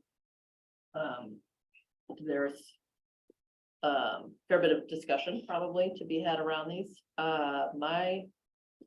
My vote, I'll call it that, would be for the cluster zoning. I'd really like to take that one forward, given that we have cluster zoning now. The intent for those of us who think it's worthwhile to change it and revise it is to make cluster zoning easier to do and to accomplish those environmental benefits. It doesn't change density. It's the one proposed regulation that actually has capital A affordable housing in it. So I think it has a lot of potential strengths, and if we could make it clearer, I think some of the hesitation perhaps about it is whether it allows you to do something that subdividing land would not allow you to do. So it might be that we could make that clearer and give people more information to make a decision about that in a more informed way. But I think there's a lot of merit in the cluster zoning, particularly where it does advance the possibility of affordable housing. Just to take a step back, what do you Yeah. think of the idea of just having 2 or 3 articles? I would support that. Supposed to go forward. Okay. Yeah. Any other, Mary? Since we started out doing this as a recodification, we still have items that we have never recodified. My favorite, the floodplain, has still not been updated since 2020. We had an issue with the inclusionary housing bylaw, which we thought we were removing, we did not. I think there's a list of 5 or 6 other things that are truly recodification. I would like to see those handled first before presenting new or greatly revised bylaws. And in my opinion, 2 or 3 is too many. I think 1 at a time.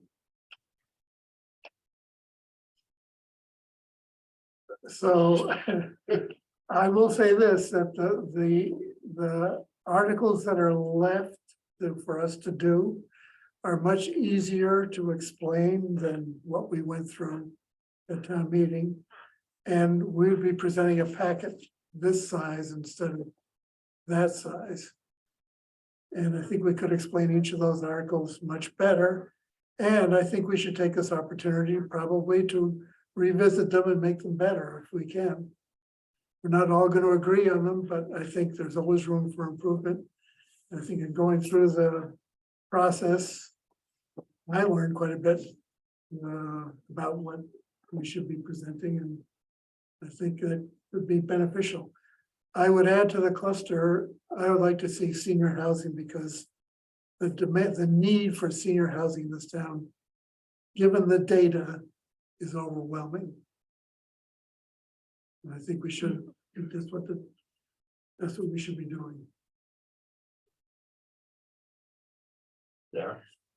I kind of agree with both, Mary, Chris and Laura. I would suggest that we take up the administrative changes, section 12, just getting that tidied up. Adult entertainment, because that's a risk to us. Delete the inclusionary zoning. I think floodplain probably would pass, because it's a good thing. And if somebody can propose a draft, I think that would be great.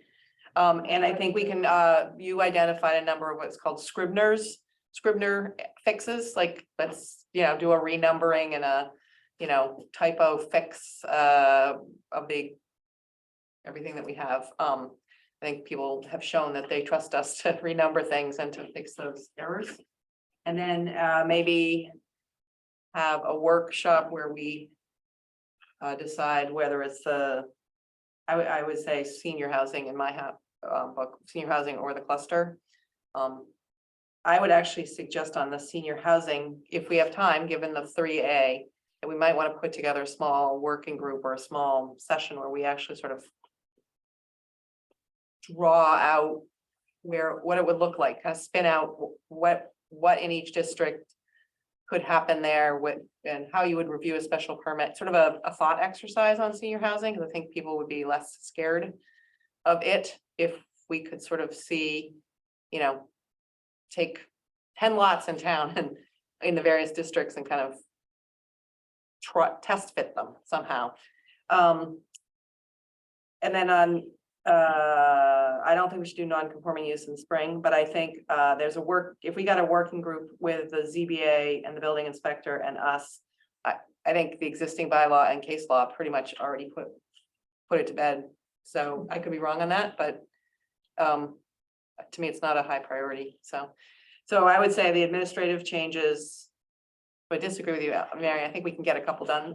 Administrative changes, adult entertainment, delete the inclusionary zoning and do some of the Scrivener articles, and then take up one that I would consider to be planful, whether it's senior housing or cluster. Can I ask a Yeah. question on that? Yeah. Though? So with inclusionary zoning, I thought a couple of years ago, the discussion was if that bylaw is removed, we're replacing it with something. So the only affordable housing we are generating is if somebody builds more than 6 units in a residential conservation cluster that. Well, actually, affordable housing, you can take a lot anywhere and put affordable housing on. So we don't preclude affordable housing. The only There's place no we have an requirement, incentive. so developers will keep a threshold of 6. Right. So we are not incentivizing any which way within our bylaws for affordable housing. But This is my point. we could argue whether zoning is the right vehicle for that, but I agree with you that the bylaws we've put forward are not a solution to our big A affordable housing, even with the cluster, a perfect cluster bylaw. Well, zoning is one tool. right? Zoning is So you only can't one tool. Solve it all that way. But zoning doesn't preclude anybody from building affordable housing. So it's important that we recognize that. But anyway, I think we have a little bit of time, and I'm happy to your earlier point, to come up with maybe with Betsy with a work plan on these dates. We'll make these decisions. We'll do a workshop on this. When do we have when do we have to have a public hearing for, and then kind of work through it as a work plan. So what I'm hearing, we went from 2 or 3 to about 5 now, so. Oh, I think don't they're know easy. if that's, we have enough time at that meeting, once maybe it's 2 days and the public wants to listen to us for that, but. I'm hearing admin, adults, entertainment, cluster, senior housing, and maybe a floodplain. I'm not agreeing with Sarah. I said the floodplain and then administrative. I have a couple of questions. Yes. When was the last time FEMA revised the maps? Recently. If we got something recent, you know. And did they also give you a draft bylaw to adopt? No? So pursue. I don't know. Okay. There has not, been in my year and a half on the board, I have not seen a draft FEMA floodplain bylaw. Is that something else you think we should be Well, refreshing? when I was working I haven't fully looked at your floodplain bylaw, but when I was working in Winchester, where there's a requirement from FEMA that the town adopt a revised floodplain bylaw and floodplain maps, which they provided. So, anyhow, we ended up getting revised maps. We ended up getting a slightly revised bylaw from what the town's bylaw was. And so, I can check with FEMA on that. Because they have pretty standard language that can then be tailored for here. But I was just curious when the maps were updated. Also, when was the last time anybody put in a cluster bylaw in this town? A cluster development. Or village was. Oh, when they build for the bylaw. No, when, okay, when did the bylaw go in? I don't know, it should be in your, I don't have. Yeah. 1984, I think, Okay, and when was the last time anybody used it? 5 years ago. 5 years ago. And what was the development? It was Sark Village. It was, how many developments? Pardon? Condos, high-end. Where? Oh, Surf Village. Oh, Oh, yeah, Surf so- Village, I'm familiar with that. Magnolia, Manchester Plain. What do you guys, Betsy? And those are selling for over $1 million a piece, yeah. But there was some donation to the Affordable Trust. It was.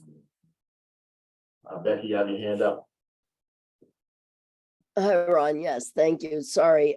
We did have a new FEMA map, which was approved at town meeting, a number of years ago regarding the conservation cluster, planning board when I was on it before we did.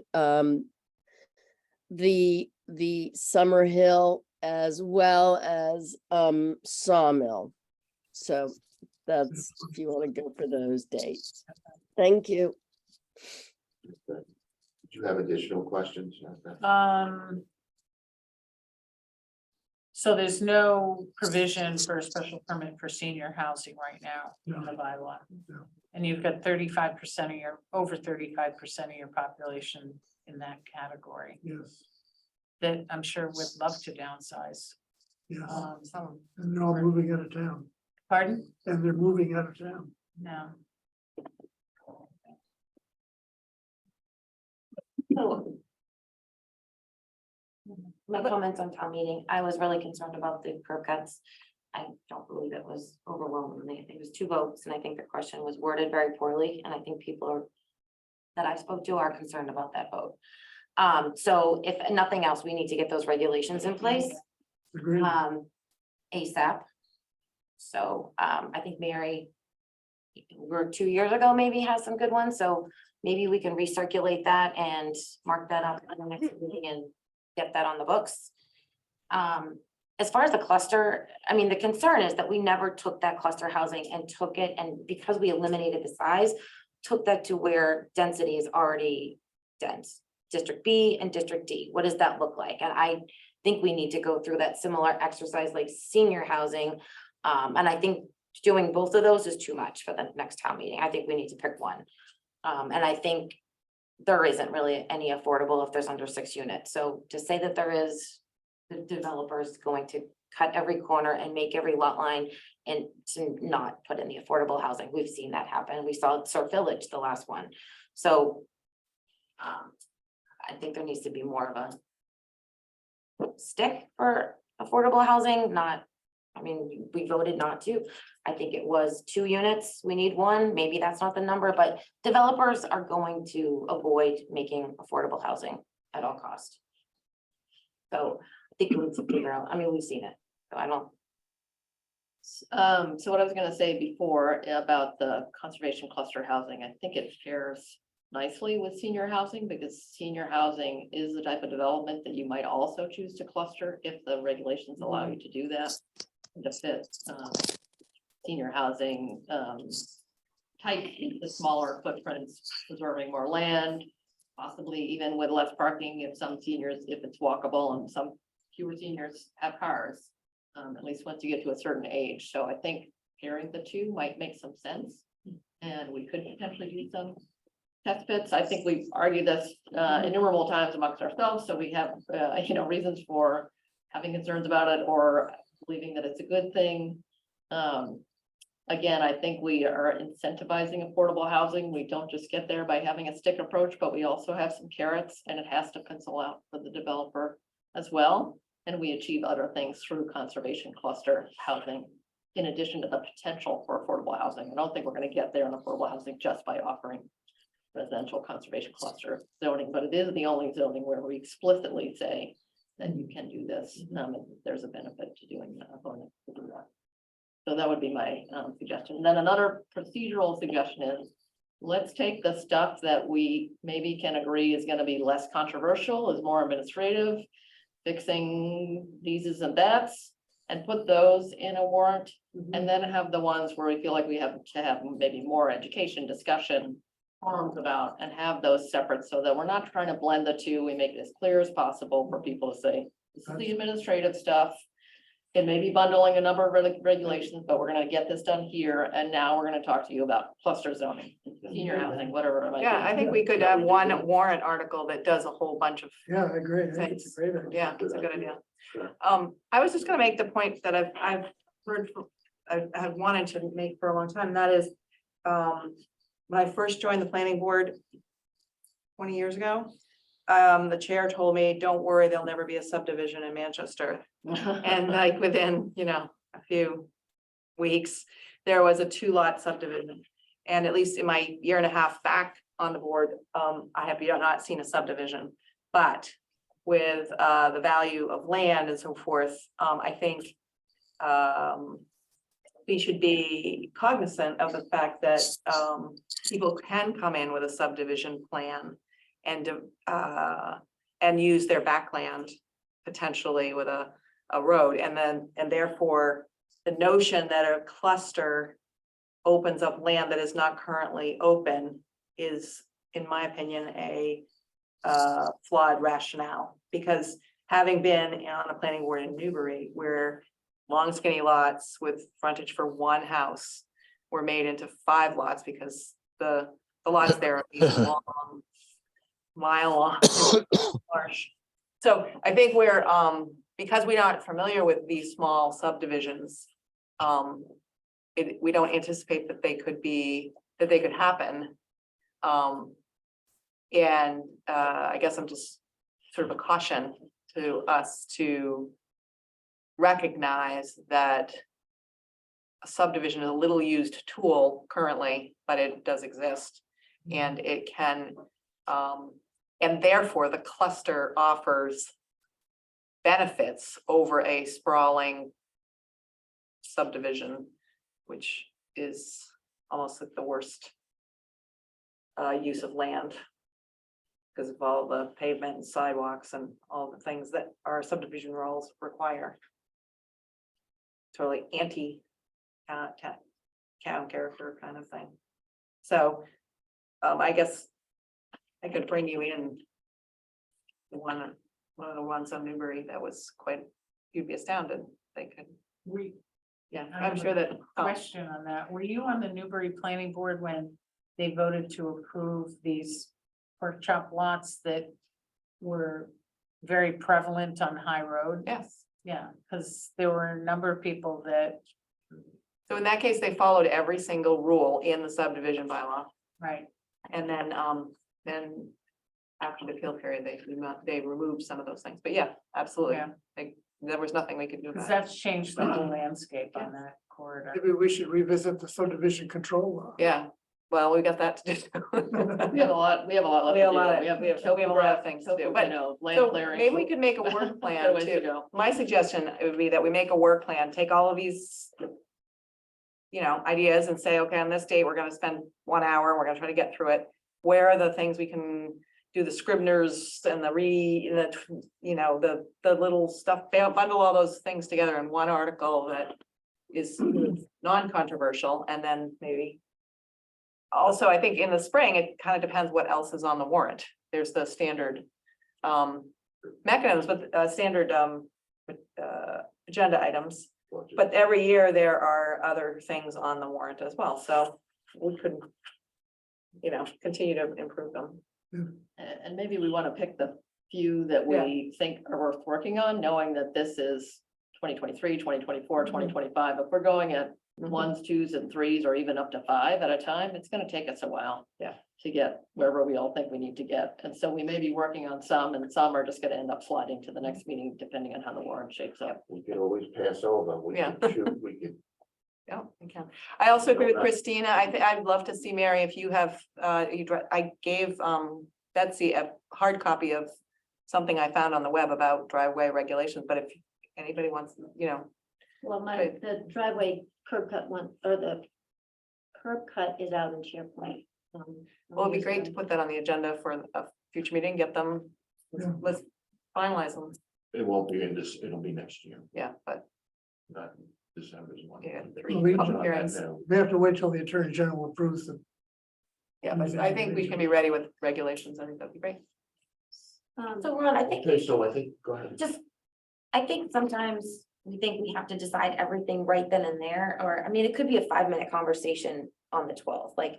We found them, we looked at them, we think they're good, and then we're gonna really go into them and give feedback at that meeting so we can change. I mean, we can say we're gonna spend 10 minutes on a first glance, a first read, right? I mean, I don't think That's a good I mean, if someone comes and applies for a curb cut tomorrow, there's nothing on the book, so I think just saying it's gonna be next year is a little.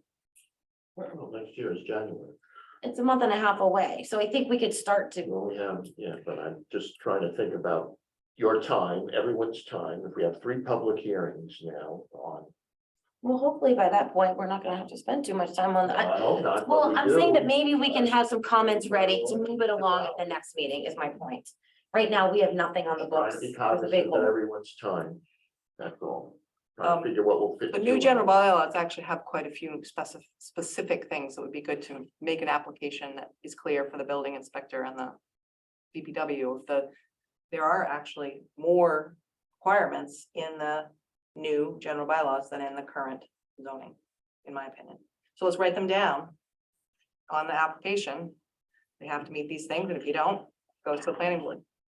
At the very least. There are templates that we could build Yeah. on for this Yeah, kind sure. of thing. Do you know? We did it about 2 years ago. Okay. So back on topic on this special, on the next town meeting. I think we'll just continue this discussion on what we want to do, how many articles we want to bring in next meeting. Or a work plan of the things we're gonna put them I on. like that idea over the next 3 years, say, look, Or the this is next- gonna be spring meeting, this will be fall meeting. I was actually thinking to get to the finish line of Springtown meeting, but then we can put things on the work plan for future. Well, I think my point was that some of them are gonna, we may work on them. Right, and they're gonna And slide. they're gonna slide because of the way the warrant shapes up, but adult entertainment. I'm just gonna pick on that one. Maybe we felt like we've had enough discussion about that. It's Yeah. fairly clear. Yeah. We just put it on the list for spring. Yeah, exactly. We don't need to spend more time discussing it if we agree that we don't need to, and then we just slide it if we have to slide it. Mhm. It's very curious how communities deal with adult entertainment. When I worked in Winchester, their adult entertainment zone was right smack downtown. All eyes on the street. And there was no adult entertainment facility there. They viewed that, it was within sight of everybody, Uh-huh. and nobody wanted to go forth and impose anything. Disturbed it. Versus other communities take the approach of, you know, kind of out of sight, out of mind, so they put it in a industrial zone. Which you might be more likely to get it there than. Yeah, exactly. And I thought the Winchester approach was somewhat interesting and that Courageous. nobody would have the nerve to put it, you know, right smack downtown, right beside the bookstore. So Betsy, now that you say that, actually, we went through a small exercise when we were talking about the marijuana facilities and with cell signaling now purchasing, you know, one of the few pieces of land that are over there. I mean, there actually has to be a piece of land where a marijuana shop or an adult entertainment shop could be developed. Now, It's, I don't it think just is that's- occupied by an owner that may build a lab. It doesn't mean that, just because it's not. It's the same exact thing as if you are on a, in District D, on a lot that is allowed two family, you're not required to build two. So family, you the can build one town family. council had a little bit of a different, so if we approve that special permit for cell signaling, I think we need to actually revisit that. It was a little bit of a concern and they wanted to go through the exercise and look at the map and make sure we had a lot that we could do. so it on. I'm curious about your comment about marijuana because I did all the research for the town of Dracut in terms of marijuana. And the town voted to approve allowing marijuana, so it became a general bylaw and it became a zoning bylaw. And in that particular situation, the town decided to put marijuana facilities in commercial industrial zones. So it's tied to the number of liquor licenses within a community. So the board voted at a town meeting to allow marijuana. They then voted the bylaws, both zoning and general. And then As did it's we. limited to, so in Dracut's case, Dracut has 32,000 people. I forget how many liquor stores, but it equaled 4 retail facilities. And there was 1 lab. There's only been 4 labs allowed in the state. And Dracut got one of them. And then I think partially because it's a reasonably central location. But I haven't heard anything about a legal requirement to allow marijuana. I don't know, that wasn't there actually has to be a piece of land that this could be developed on. So now we have 2 things. I still don't understand that comment. So my concern is if cell signaling permit goes through, that is pretty much the last piece of land that could have been potentially an adult entertainment or a marijuana facility. So if it's not gonna be able to be developed in the LCD, then the right is to go into any other district. If it's not feasible to be developed in the LCD, then they can look elsewhere. Well, there's plenty of LTD. Oh, LCD. There are other parcels. There are other parcels. No. I'm just saying, we need to put that in the back of our minds. If this permit goes through, I'm concerned that it's not just one. I think there's a legal discussion around what, it just can't be like one pinhole in the whole LCD. Right. So in terms of the adult use, you're correct in that it can't just be one lot that is allowed to have. So you also don't set aside a specific lot for a use, right? Because that would be. Or not zoning, you don't set aside a particular specific lot for a use. See, I tried the strategy of allowing it in 2 or 3 lots in downtown. Because you're never gonna get it. I'm guessing that won't fly at town. I'll let somebody else speak to that one. Yeah. There you have a parting Alright. comment. I have a parting comment. So we're talking about discussing what bylaws or all the bylaws were to bring forward. I don't want to miss the fact that, and perhaps I'm the only one, but I got the sense at town meeting and after that residents were concerned with understanding the bylaws being proposed, but they were also concerned with the bylaws. And so I don't want the planning board to make a broad assumption that we just continue on and push these if it's not what residents want. Perhaps it's a survey that's put out, something, but I did not get the feedback that residents are gung ho about these changes. So, I think and everybody has their own opinion. I'm just saying, I don't want the planning board to make the exact same mistake we made, doing it in a with tunnel vision on and proceeding when maybe for all of them, that doesn't make sense. Can you explain why we're doing it? That is true, but we all talk to our own silos. You talk to your silo and they all say, well, that was terrible. And I talk to my silo and say, wow, we got every one of those things passed by a 2/3 vote with 550 people there. I'm So, trying to cross over and I'm trying to say that I think it merits the planning board discussing if it does make sense and doing an outreach. My opinion. I think we should do it. Of course, we have to do outreach, of course.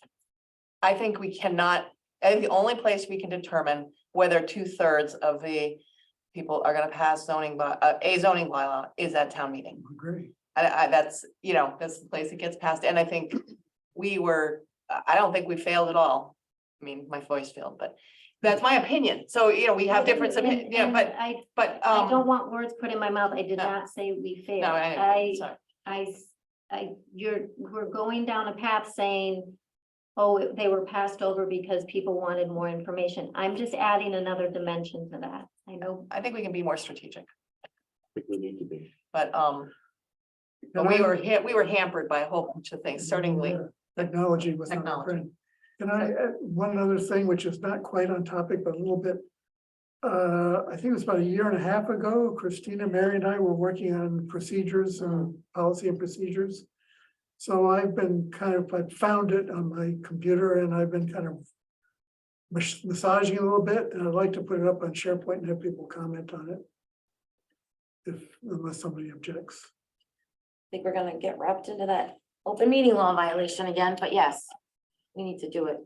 I would like to see us, I think it's related to the next topic on the agenda, which is Yeah, a so that's a retreat. good segue. So, so I put on the agenda this planning board retreat we were having, and now I have a new wrinkle, or there's a new wrinkle.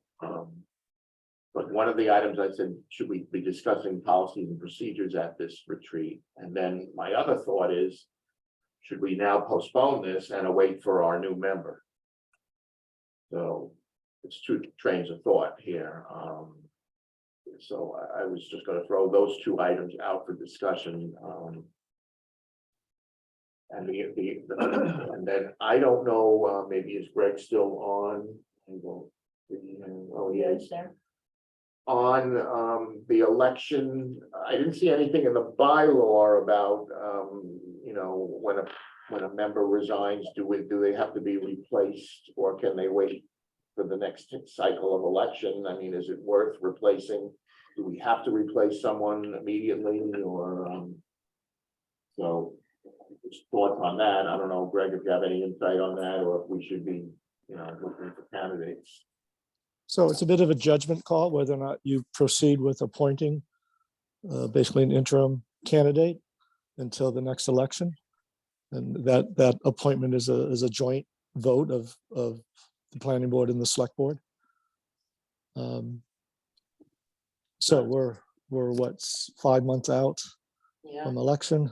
half a year. So, I think there's a strong argument to proceed and make an appointment. Of course, that's the way I came in. That's the timing that I came in on, was someone was stepping down. And I finished out that person's term. And it was. Something less than a year. All right, so there's precedence. All right, so on a retreat, thoughts on that? Waiting or going ahead and I think we should go I think ahead. we should go ahead. I agree. I think we put it off for 2 years, 2.5, 3. I don't know. okay, so then that sounds like people want to do that, and so a date and a venue and topics, and I think kind of policy and procedures would be high on the agenda. A date, we're talking sometime in January, February. So can I, is policies and procedures a retreat topic, or is that? Well, we kind of discussed, our thoughts on how meetings are going, and how we're how we can be better. It seems to me, policies and procedures are a nice topic to take at a retreat because it's not, it's hard to find time to do that, and we've just come through a very big, challenging project, and I would argue we have a couple ahead of us.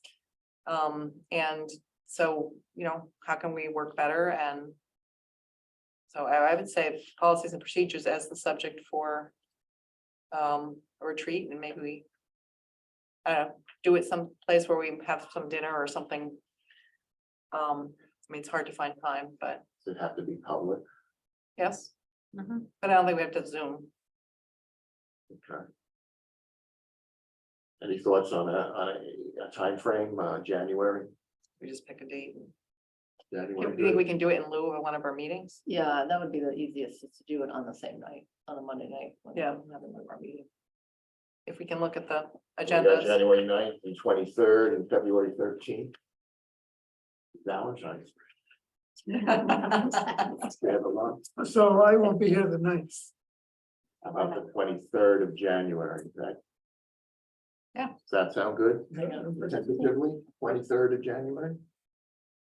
I'm hoping I will be mobile. Yeah, because I know you're having that operation. Well, I haven't mentioned this to a couple of people, but I'm having ankle surgery. I'm very sorry. Yeah. Yeah, you're not the only one. Yeah. I had it 5 years ago. So tentatively the 23rd. 23rd is clear. Good. And maybe right after meeting or right before. Where there won't be much on the agenda. It would be great if we could cancel the meeting for other purposes and give ourselves a chunk of time when we're not. I mean, going right after one of these meetings, we're starting at No. 9. No, I'm Really thinking in tough. lieu of the, Yeah, in lieu of the meeting would be terrific. Okay, maybe we'll just have some minor, if there's some small stuff. But, okay. So, but it would have to be in public session. Yeah, Yeah. So you'd be here, doesn't have to be here. Could be or at wherever. Cal Chapel, right, Doesn't have to be Zoom, right? right. No, could But be it- at the. Does it not have to be Zoom? no, I don't think so. Zoom is a courtesy. But if the reason that it's been an issue is because it's been posted as Zoom. So if you just on the agenda say there is not a Zoom, it's a public meeting, but there's not a Zoom option. I think we just need to be consistent going forward. We just can't have one meeting. We can not say this is a retreat if we make the agenda, Just in the public, the Board of Selectmen did theirs via Zoom. their I- retreat. Mhm. I think that's hard personally. I just think not having Zoom and then all of a sudden not having it for one, I just don't think it's a great look. I mean, I think we just need to, I know, I think generally a retreat is where you kind of come together as a group. And you don't take public comment. The public by definition has to be able to attend if they want to. But then, it's a working session among us to try to get through things and build team, build. So that's my opinion. You may. I completely agree. I just feel like it's not a great look to go Zoom, Zoom, Zoom, no Zoom, Zoom again. I just, for But would consistency it and. feel better if it was on an off Monday? But I think a retreat is like our retreat we did one time. Yeah, way before COVID. Yeah, but Yeah. was it even posted? Yeah, course it it was. was. It has to be posted. I think we did post it. it was posted. As long as you advertise it in advance and say, this is gonna be. We'll have- this You have a meeting picture of Well, it? yeah. Not gonna be. No. Okay, minutes. 10/17, 11/14. I move that the minutes of 10/17 and 11/14 be approved. I just have a couple typos. but Yeah, I have a can couple. skip by them. Okay, speaking Wow. of that, then I think I missed a little bit of news in the morning, but so Gary was supposed to be signing the minutes. Mary said she no longer wanted to do it, so I think I may have to nominate you to be the I don't- secretary. What? The clerk. It's we the talking about? planning No board one's been clerk. signing the minutes, right? So who's the planning board clerk? Gary Gilbert. I didn't know that. Enacted. Nobody needs to sign the minutes. When you Thank approve them, they're approved and posted to the town website. Thank you. I don't know if that's true. How, I beg your pardon? what would Helene say? Well, can ask her. You need to sign by the. Okay, let's go with the typos first. Who's gonna go first? We just, Mine is not a typo, it's a correction. okay, 10/17 on the first, I don't have it in front of me, but on the first vote, which was 3 about not the store water piece, but the part before it, I abstained on that vote. It says 50 unanimous, I abstained on that vote. okay, change the vote to abstain for Miss Tenney. Got that, Gail? Yes, Thank you. Okay, and then Miss Foley. Are they Just a- quick? Few on page 3, in the center where numbers 1, 2, 3 talks about swimming pools. Number 1, it just doesn't make sense. The sentence, so maybe if that could get reworded. And then in number 3, it says in 2 places, non-confirming rather than non-conforming. That's it.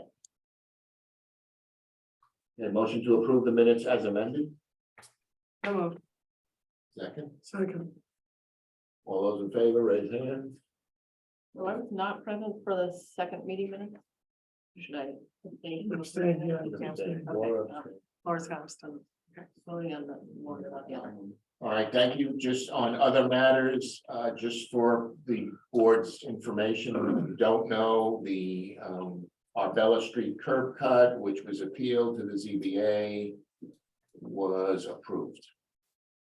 So, citing there was no safety concern by the police chief, so they voted to approve it. Do you have anything else to bring up? Other than, I'll take a motion to adjourn. So moved. Second. All those in favor? Yeah. See you in December. And we're not gonna meet on December 26th.